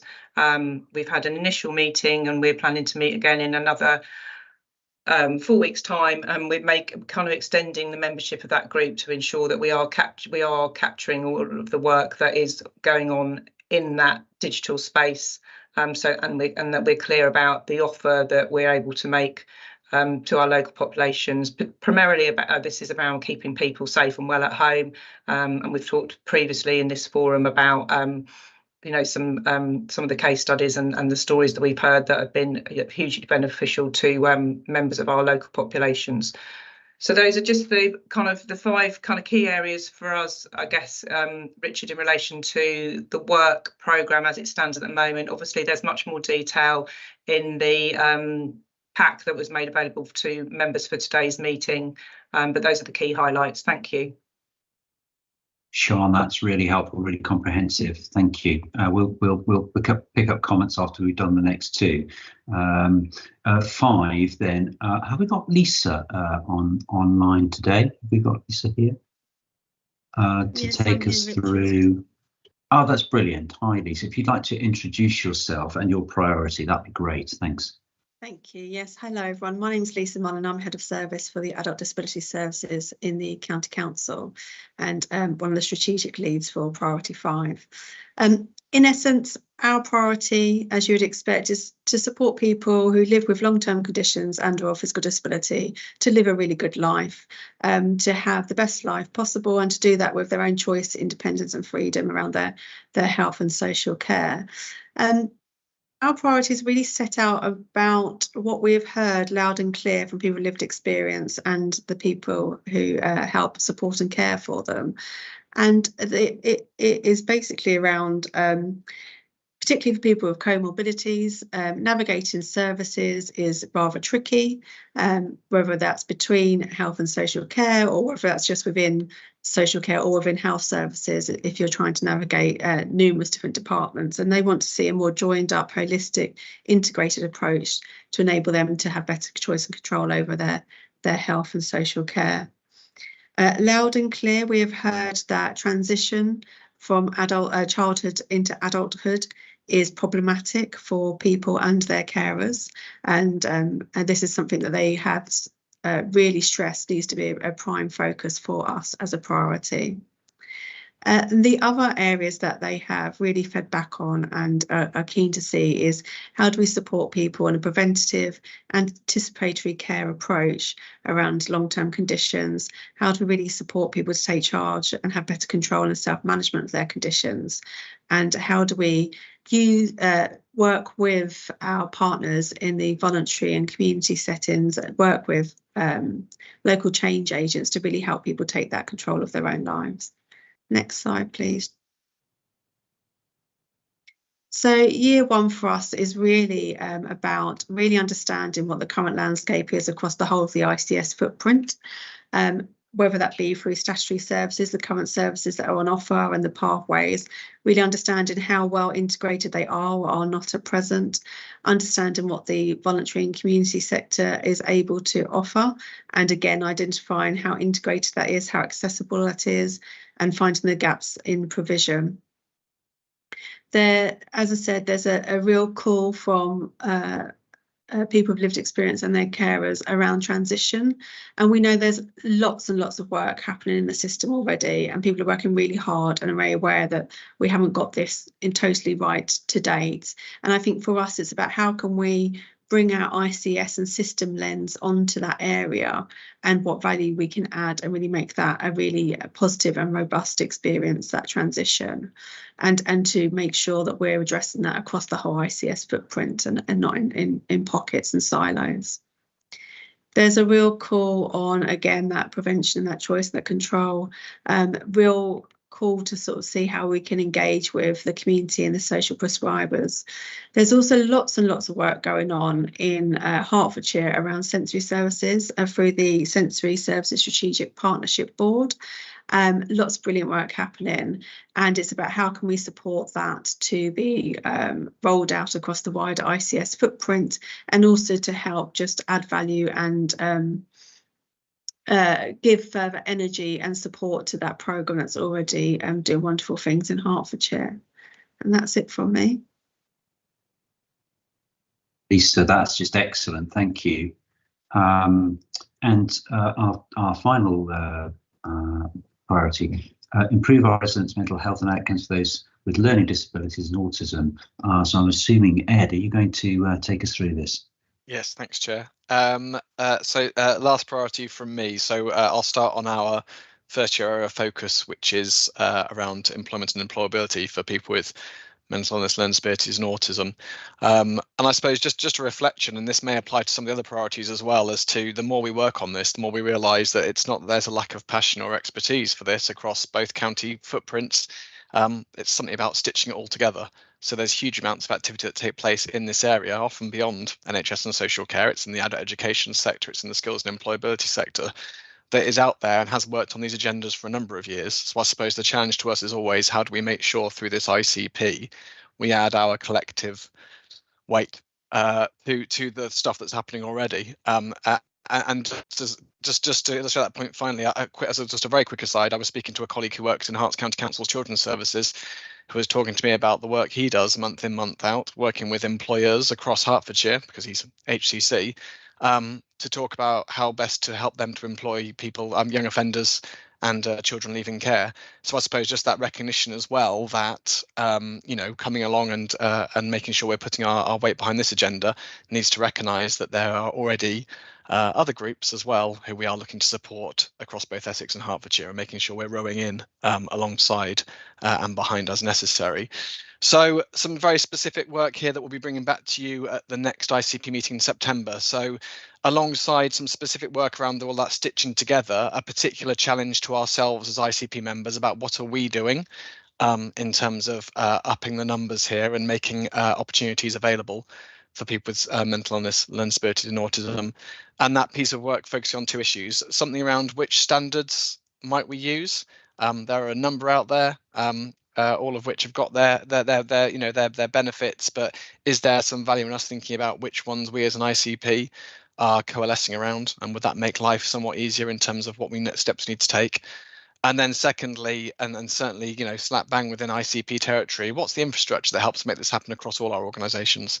So rather than all, can't remember how many organisations represented, 20 of us or so going away and trying to do something independently on this, where does the value come from sharing some of that HR expertise, some of that OD expertise, some of the communications and data? So some very specific proposals that we're hoping to bring back just after the summer for this board, and some commitments that we can then make as individual partner organisations. So that's the first year area of focus. Next slide, please, Christine.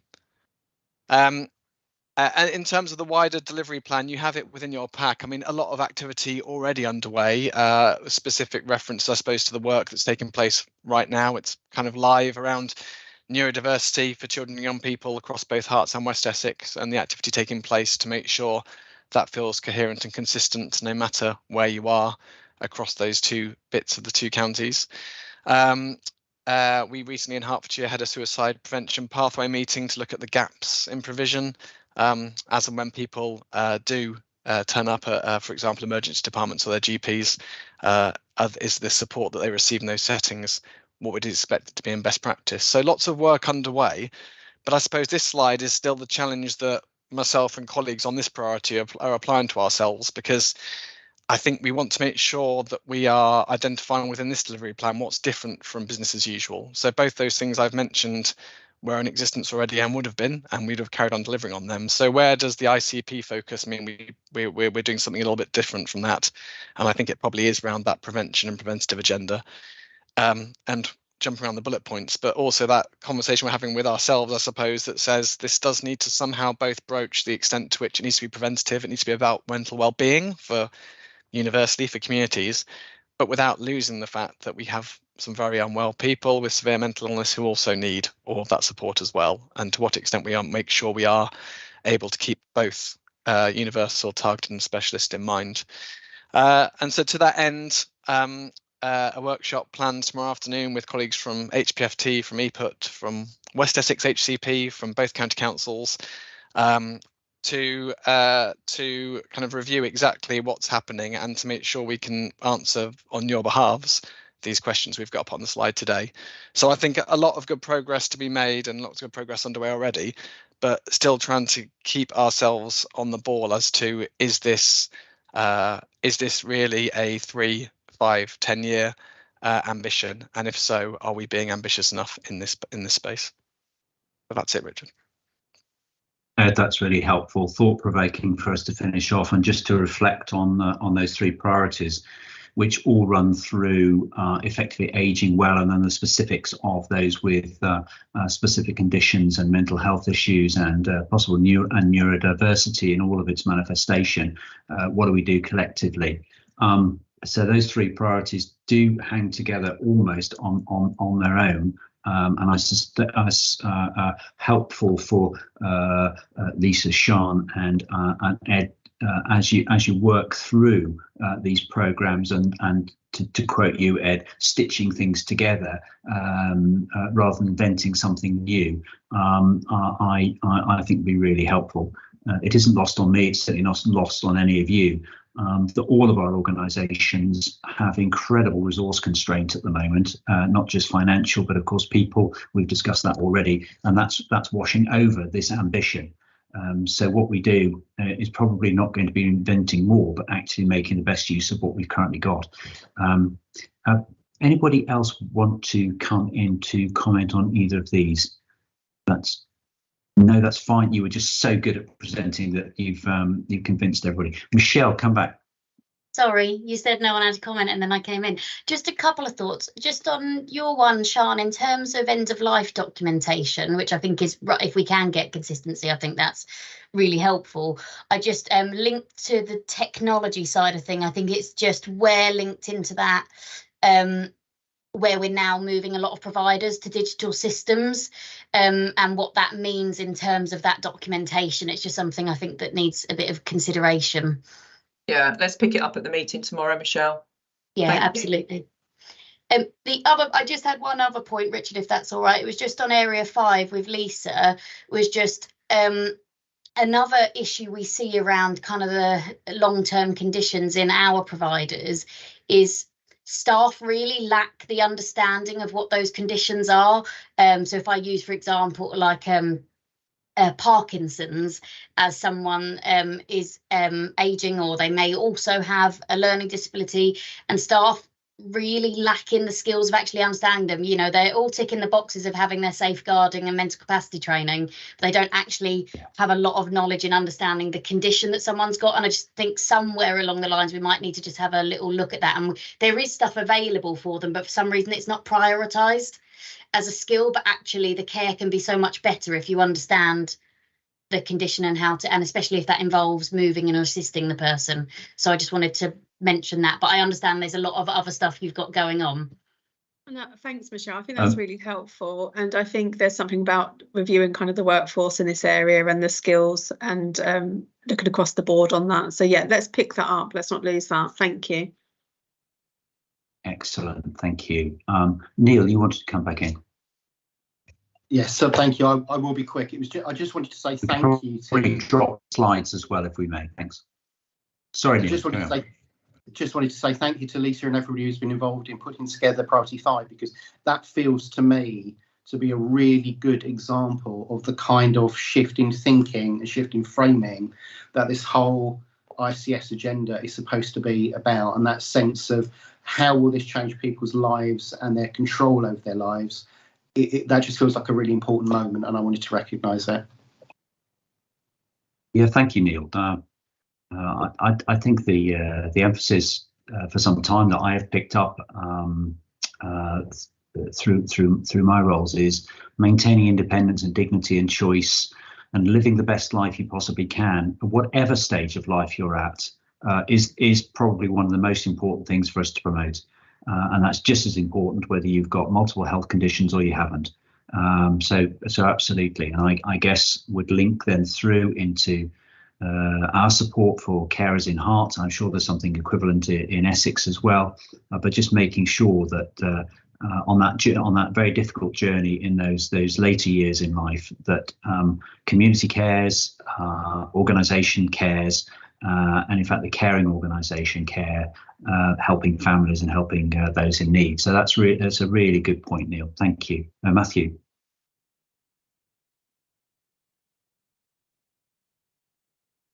Thanks, Richard. I certainly agree with that, and I'm very pleased to kind of try and help on Priority 5. I've been very encouraged to see quite how much was already going on with lots of different people, and the work that Lisa has done, but also Sam Williamson and Ruth in Essex too. The key theme, I think, is about being more proactive and making this anticipatory, as I think Lisa have been saying, and that helps drive the kind of shift that Neil was talking about. We all want to see a less hospital-based service for these type of conditions, and this is, you know, really the cutting edge of that. And I thought Michelle made an excellent point around education, and I wonder whether Lisa and Sam could have a think. There's plenty of people in our world who can help, who are involved too, and can help support some of that, and we've got things to learn from elsewhere too. So I thought that was definitely something we should follow up on. Thanks, Matthew.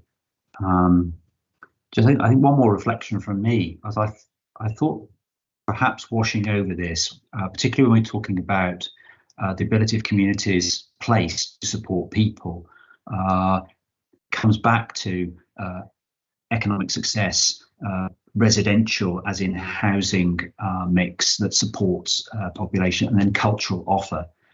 So whether it's a village, a town or a small city, that actually we optimize the resilience of the place, the community, so that all of our residents, whatever their stage in life, whatever their health, is optimized. And I think I guess that's part of the NHS 10-year priorities around leaning in and helping on the economy. This is coming from the other direction. I think what we'll do, without further ado, it is now 12 minutes past 11. Let's give ourselves 10 minutes for a quick comfort break, and then we'll have our final item will be through Beverly. We'll have a look at the Hewitt review and see what the key points coming out of there are. Can I just say, I thought that I wasn't optimistic at the start of that item, but I thought that was actually really useful, really rich, and I'm really grateful to all those who presented and prepared and added a lot of value there to the work that's been done over the last few months to try and pull together this plan. And of course, we didn't really touch on it, but what's attached to this are the outcomes, the KPIs, the ambition. And I'll say again, I know it doesn't quite fit into 10-year timescales, but I think 2030 is the year for it to be aiming at. We should be ambitious ultimately towards 2030, which gives us time to do both short, medium, and prepare for longer term. There we are. There's our challenge. Let's give ourselves 10 and come back. What would we be? 25 past. Lovely. Thank you.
We're live, Chairman. Thank you so very much. Welcome back. We will now continue, albeit with our final item, which will be actually just before we kick off, Michael. Colleagues, can I just ask that on our previous item, can we formally accept the delivery plan as we discussed? Although this is a living document, let's just accept it for. Can I see? I've got a sufficient number of nodding heads. That's great. Thank you very much, Michael. If I could now turn to you for our final item, just to cover off the Hewitt review, which reviewed ICS right across across the country, and of course she chairs an ICS system in her own right. Michael, over to you. Thank you.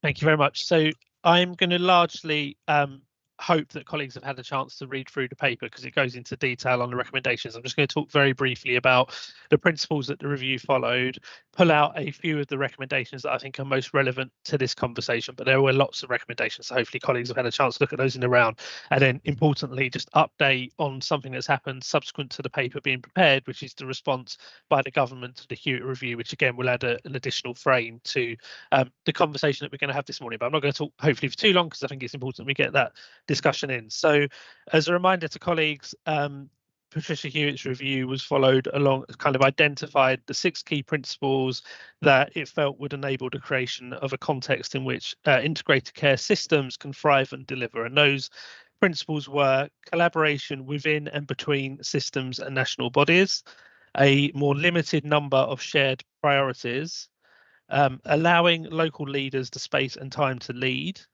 the right support, balancing freedom with accountability, and enabling access to timely, transparent and high quality data. So those were the 6 principles that were identified. They're set out in the paper, and then the recommendations followed those 6.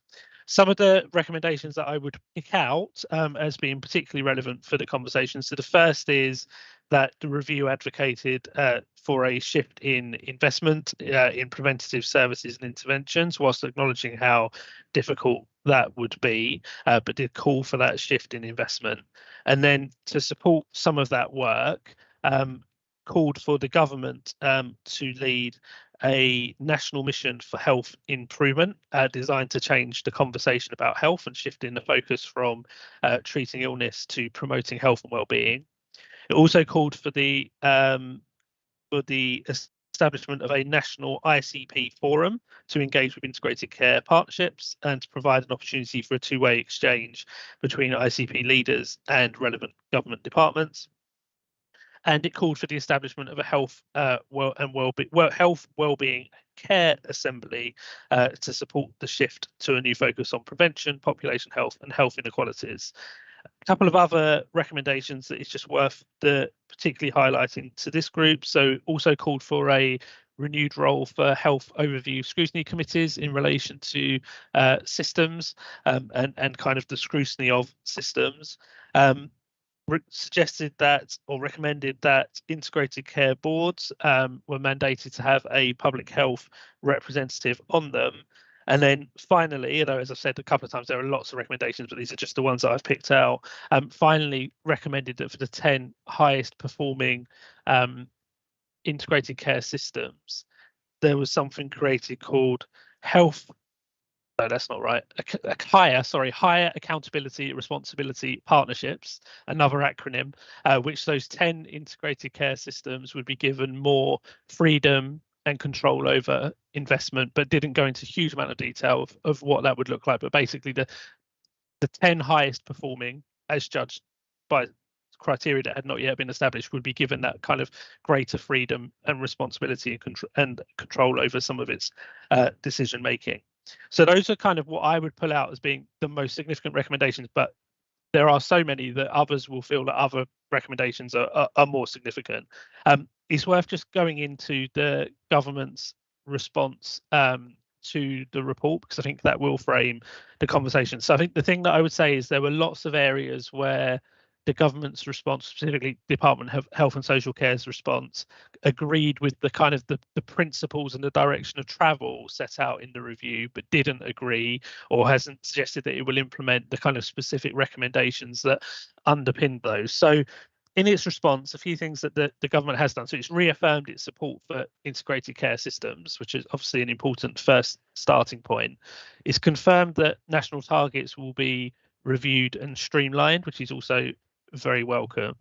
It has said that it has no plans to refresh the NHS England long-term plan, which a lot of the recommendations kind of would have meant changes to. And it is highlighted that an upcoming major conditions strategy will direct the prevention agenda for the ICS, for integrated care systems. So that's the kind of the high level. Whilst the government agreed with the report that there should be an increased focus on prevention, they've rejected the specific recommendations to increase the proportion of funding for prevention, to set up a national mission for health improvement, and also to require integrated care boards to include a public health representative. So the government is not planning to implement any of those moves. It's also it has also said that it has no plans to introduce the higher accountability and responsibility partnerships, to make changes to the payment rules and systems that were recommended by the Hewitt Review.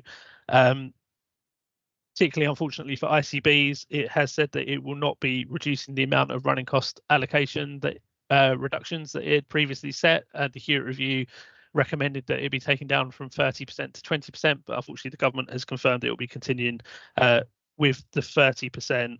And whilst it said that it will encourage closer working amongst government department in relation to data collections, it's not planning to do any significant work to reduce the burden of data collection on integrated care systems. So I think in terms of government response, great that it's reaffirmed its support for the principle of integrated care systems. That's great.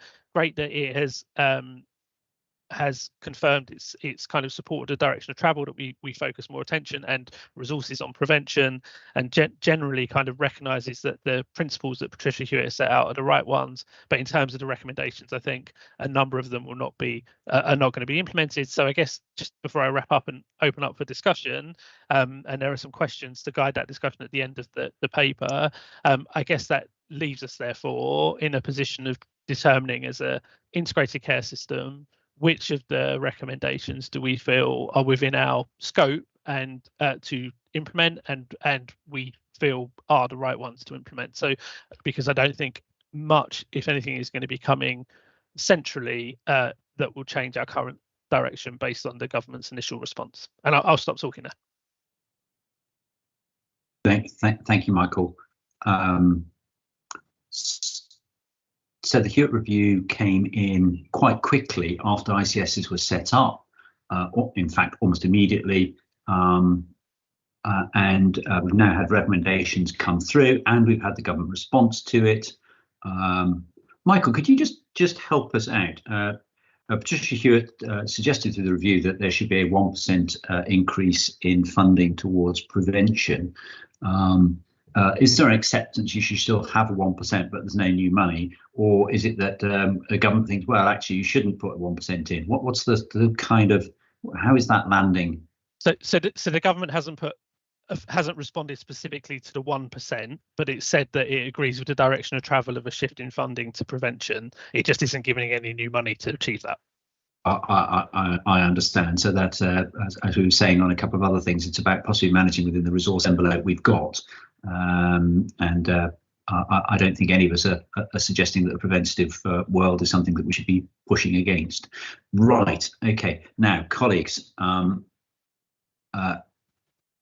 who would like to comment on what Michael said this morning and or the Hewitt Review more generally?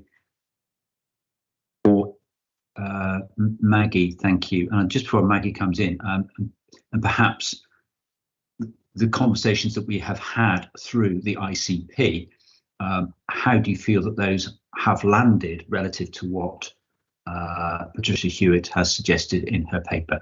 So Maggie, if you kick us off, thank you. Yeah, thank you, Michael. Really appreciate having a summary of the report, and really great to see that emphasis on prevention. in the government response, you mentioned then that emphasis on the upcoming major conditions strategy, and that's out for consultation at the moment, closes, I think, next week. I don't know about whether anybody else has actually gone into that consultation document and responded to it. I did that earlier this week, and I have to say, somewhat disappointed with some of the tone and language. There is some mention of prevention in it, but my view was that the tone and language of it really steered from diagnosis onwards. And it seems to be a bit of a missed opportunity to really emphasise prevention and the wider determinants of health in that. So bit of a shame. Really would encourage people, if you haven't already responded to the consultation, to get online and please respond. Okay, thanks, Maggie. Ed. Sorry, Chair, it was just to respond to that point about the major condition strategy. So we considered it at the Mental Health and Disability Autism Health and Care Partnership, Maggie, and had a similar discussion. There was due to be a 10-year mental health strategy that was being consulted upon last year, but that's now going to be within the major condition strategy, which is welcome in some respects because it doesn't compartmentalise mental illness, but I do think it potentially gives it less of a focus. But yes, encouraging partners to respond, but also, again, there's one question on mental health that says, what should we do about mental illness? Which probably doesn't give us the nuance we might need. So I think, sorry, it's not necessarily on the Hewitt review, but again, we'll be submitting a response on behalf of the Hertfordshire partners to kind of re-highlight, I think, some of the points we made last year, and a lot of that is about prevention. And I suppose the Hewitt connection, I suppose, Richard and Michael, is the bit that says, even without kind of the government necessarily being able to find the wherewithal financially at this stage to meet that recommendation from the Hewitt review, I suppose all of the conversations we've had around our ICP delivery plan still suggest that there's something we can do even within the existing resource. So I suppose it still is kind of feels incumbent on us to try and meet that recommendation, even if we can't necessarily receive the funding at this stage from the centre. I think it would have been almost miraculous that government was going to do, or anybody was going to find an extra 1% of the total NHS budget. I can't even hazard a guess as to what that number is, but it's relatively large. And you know, the public finances where they are. But to your point earlier, how do we stitch things together to just make sure that all that resource that we do have is focused in the right direction of enhancing health and well-being? And that I think is a principle really of ICP, has been a principle of the Health and Wellbeing Board, and Paul, particularly during the STP and setting up of the ICS, very keen that we focus on the 80% of health which is outside of the health service, notwithstanding that the 20% is vitally important. Okay.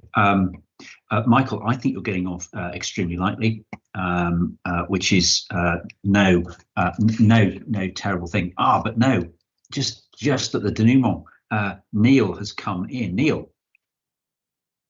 Thank you. Yes, I will always take the bait. It's just one of the sort of more minor recommendations in the report, when people thought it might get implemented, but perhaps might now be one of the more important ones, given that it's one that the department hasn't said no to. It's just said we need to think about how to implement it. Was the suggestion for a national forum for integrated care partnerships, and it does feel to me as though, because we're all going to be feeling our way here, everyone's going through the process that we've been discussing this morning about, you know, how do we turn integrated care strategies into reality and delivery. So it reads to me from the government's response that they just want to make sure there isn't duplication, and they can have conversations with other bodies, presumably mainly Confed and the LGA, I would have thought, about how best to organise that. So I just wondered whether sort of anybody in the partnership was thinking about how we kind of influence any of those discussions, so that what ends up is something that we can get some benefit from and sort of be able to share learning with other ICPs about. Yeah, thank you, Neil. That's a salient point, and I suspect Sarah's coming in to address that. Thank you. Actually, it was a different point, Chair. Right. Do you want to pick that one up and then I'll come in? So Sorry. I don't mind Go ahead, jumping Michael. in on that. Just a couple of things. So one is I'm not particularly assured that where DH have said they need to think about how they implement something that is going to be a quick process to implementation. So I'm probably slightly more cautious that I think that the Hewitt Review did a great job of setting out the potential, at what the aspirations of the system should be and the kind of building blocks in order to be able to achieve those. And there's a lot we can do ourselves. I think if there is a national forum created, that's great, and we will need to seek to influence it. I wouldn't say that we should wait for that forum to be kind of directing the way on this, because I really didn't get the sense from either the DH response or the stuff we've heard subsequently that they're going to move particularly fast on any of this. So that would be my kind of, I'm not aware that we've got any routes into influencing it at the moment. But I think we absolutely should do. We should think about how we do that. But I'm just not convinced the speed that it's going to move. Interesting. Thank you, Michael. Sarah. Thank you.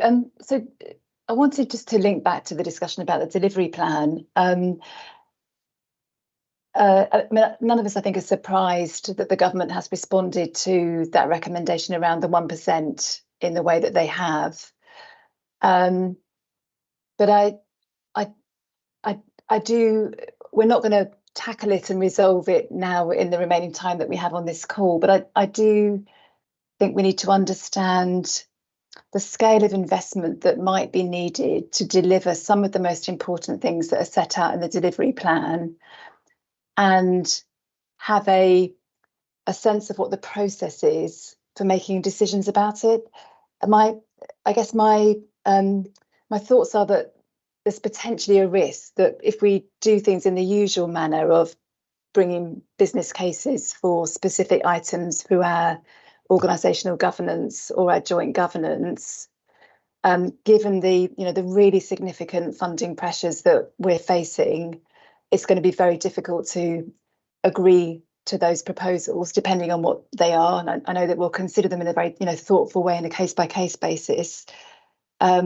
But given the difficult decisions we're having to make about existing services and programmes, I can see it's going to be very, very challenging to find what will look like additional investment, although we can obviously make the case for a return on investment over a number of years. And I'm just, I guess my question to us all, and it would be good to resume discussions following this meeting, is there a process that we can put in place to think about those big areas, and how we find resourcing for some of them within our existing budgets? Thank you. Is that a little bit like, sorry, Sarah, we haven't discussed this, but that feels like a plea that you can't do all this yourself. That also, it just feels like there needs to be a relatively small but relatively streamlined ability to make decisions.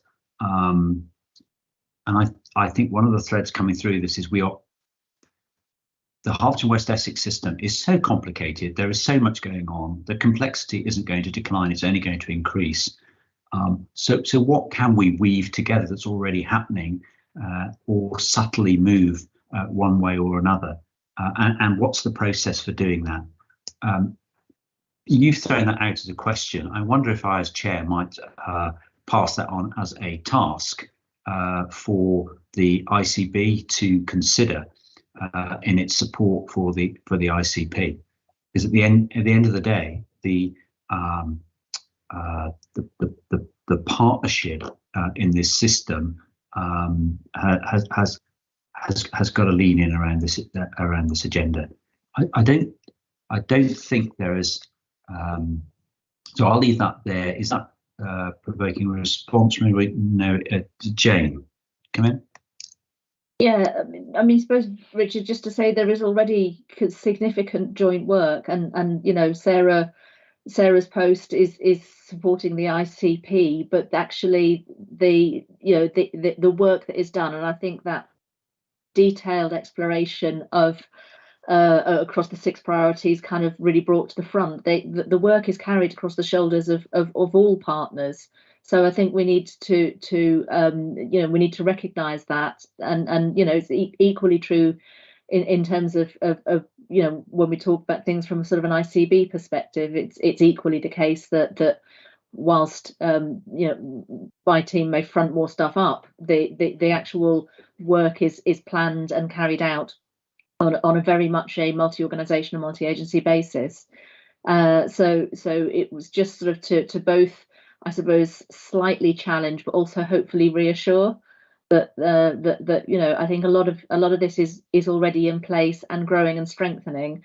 And I think the other bit to just flag is as Michael had touched on earlier, around the work we're doing to manage to continue to support the core work and the most important work, despite the fact that we've got a significant reduction in our effectively management cost allowance.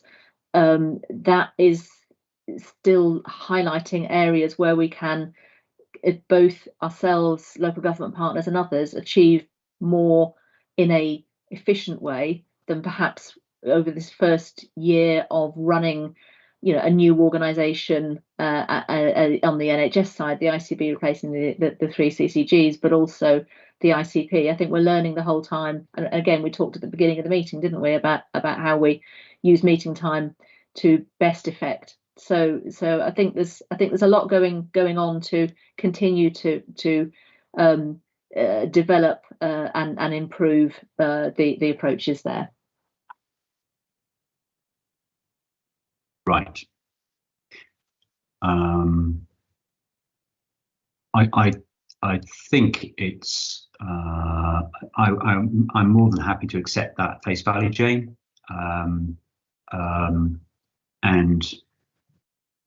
once, oh my gosh, the neighbour's just decided to trim his lawn.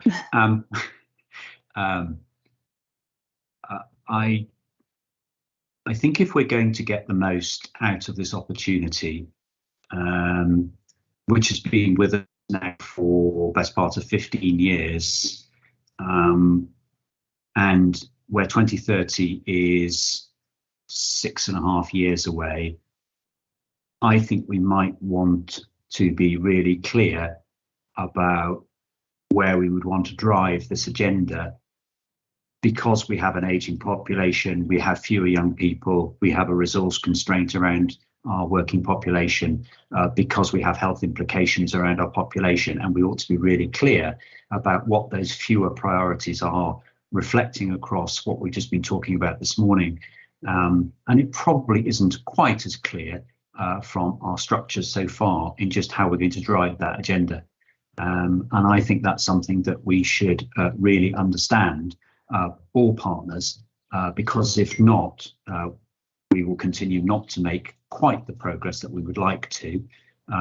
Having said that, I think in the preventative agenda there has been progress. It's just the opportunity to do more is probably significant, and I would like us to optimise that chance. I think that's what I was saying. Sarah, come back. Just very briefly, and Jane, that's very helpful what you just said, and I recognise the picture that you're just describing. There's a lot of really excellent joint working going on, and the way that we run this ICP, I think, is evidence of that. It's very much a collaborative partnership approach through the leadership and through the senior officers. I'm just wondering if there is something practical that maybe the senior officers are tasked with doing, which is looking at that delivery plan and trying to put a figure on some of the most important actions that are set out in it, so that we've got a sense of what it would cost over a number of years to do some of the things that we think would achieve the greatest health impact. I'm sure that's sensible, Sarah. So happy to see how we could co-produce that. Great, colleagues. I think we're I'm grateful for the input on this. Thank you, Michael, for taking us through the findings of the Hewitt review. And just in the period of the Hewitt review, some of the changes and some of the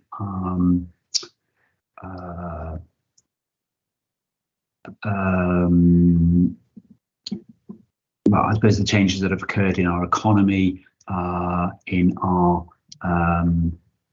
sort of over the last 6 to 8 months of the period of this review, are also just significantly different. We appear to be in this post-COVID world is producing consistent surprises, or surprises on a consistent basis, which are, I'm not saying they're tripping up organisations, but they're certainly those aha moments which are quite disconcerting. So that, repeating myself from earlier, we still have an inflationary environment and a higher interest environment. We have no unemployment, whilst we have businesses which are starting to struggle. That hasn't translated into a recession, and that's a very good thing. But we have a government, not a government, but a Bank of England, which is struggling to make the recommendations, and all of that washes over our health and wellbeing system and what happens to our residents. I think our challenges will continue, but in terms of meeting the needs of health and wellbeing of our residents right across the system, through you, Jane, and all of you system leads, can I thank you for what you're doing in what are, we've talked about this, are difficult circumstances, but optimising that as far as possible. So I'm going to say thank you very much for contributions this morning. We will meet in person again later in the year. I think it will now be in September. And thank you for agreeing to the proposals we've heard this morning. And may I wish you well for the rest of the day. Thank you all very much. Thank you. Thank you. Bye-bye.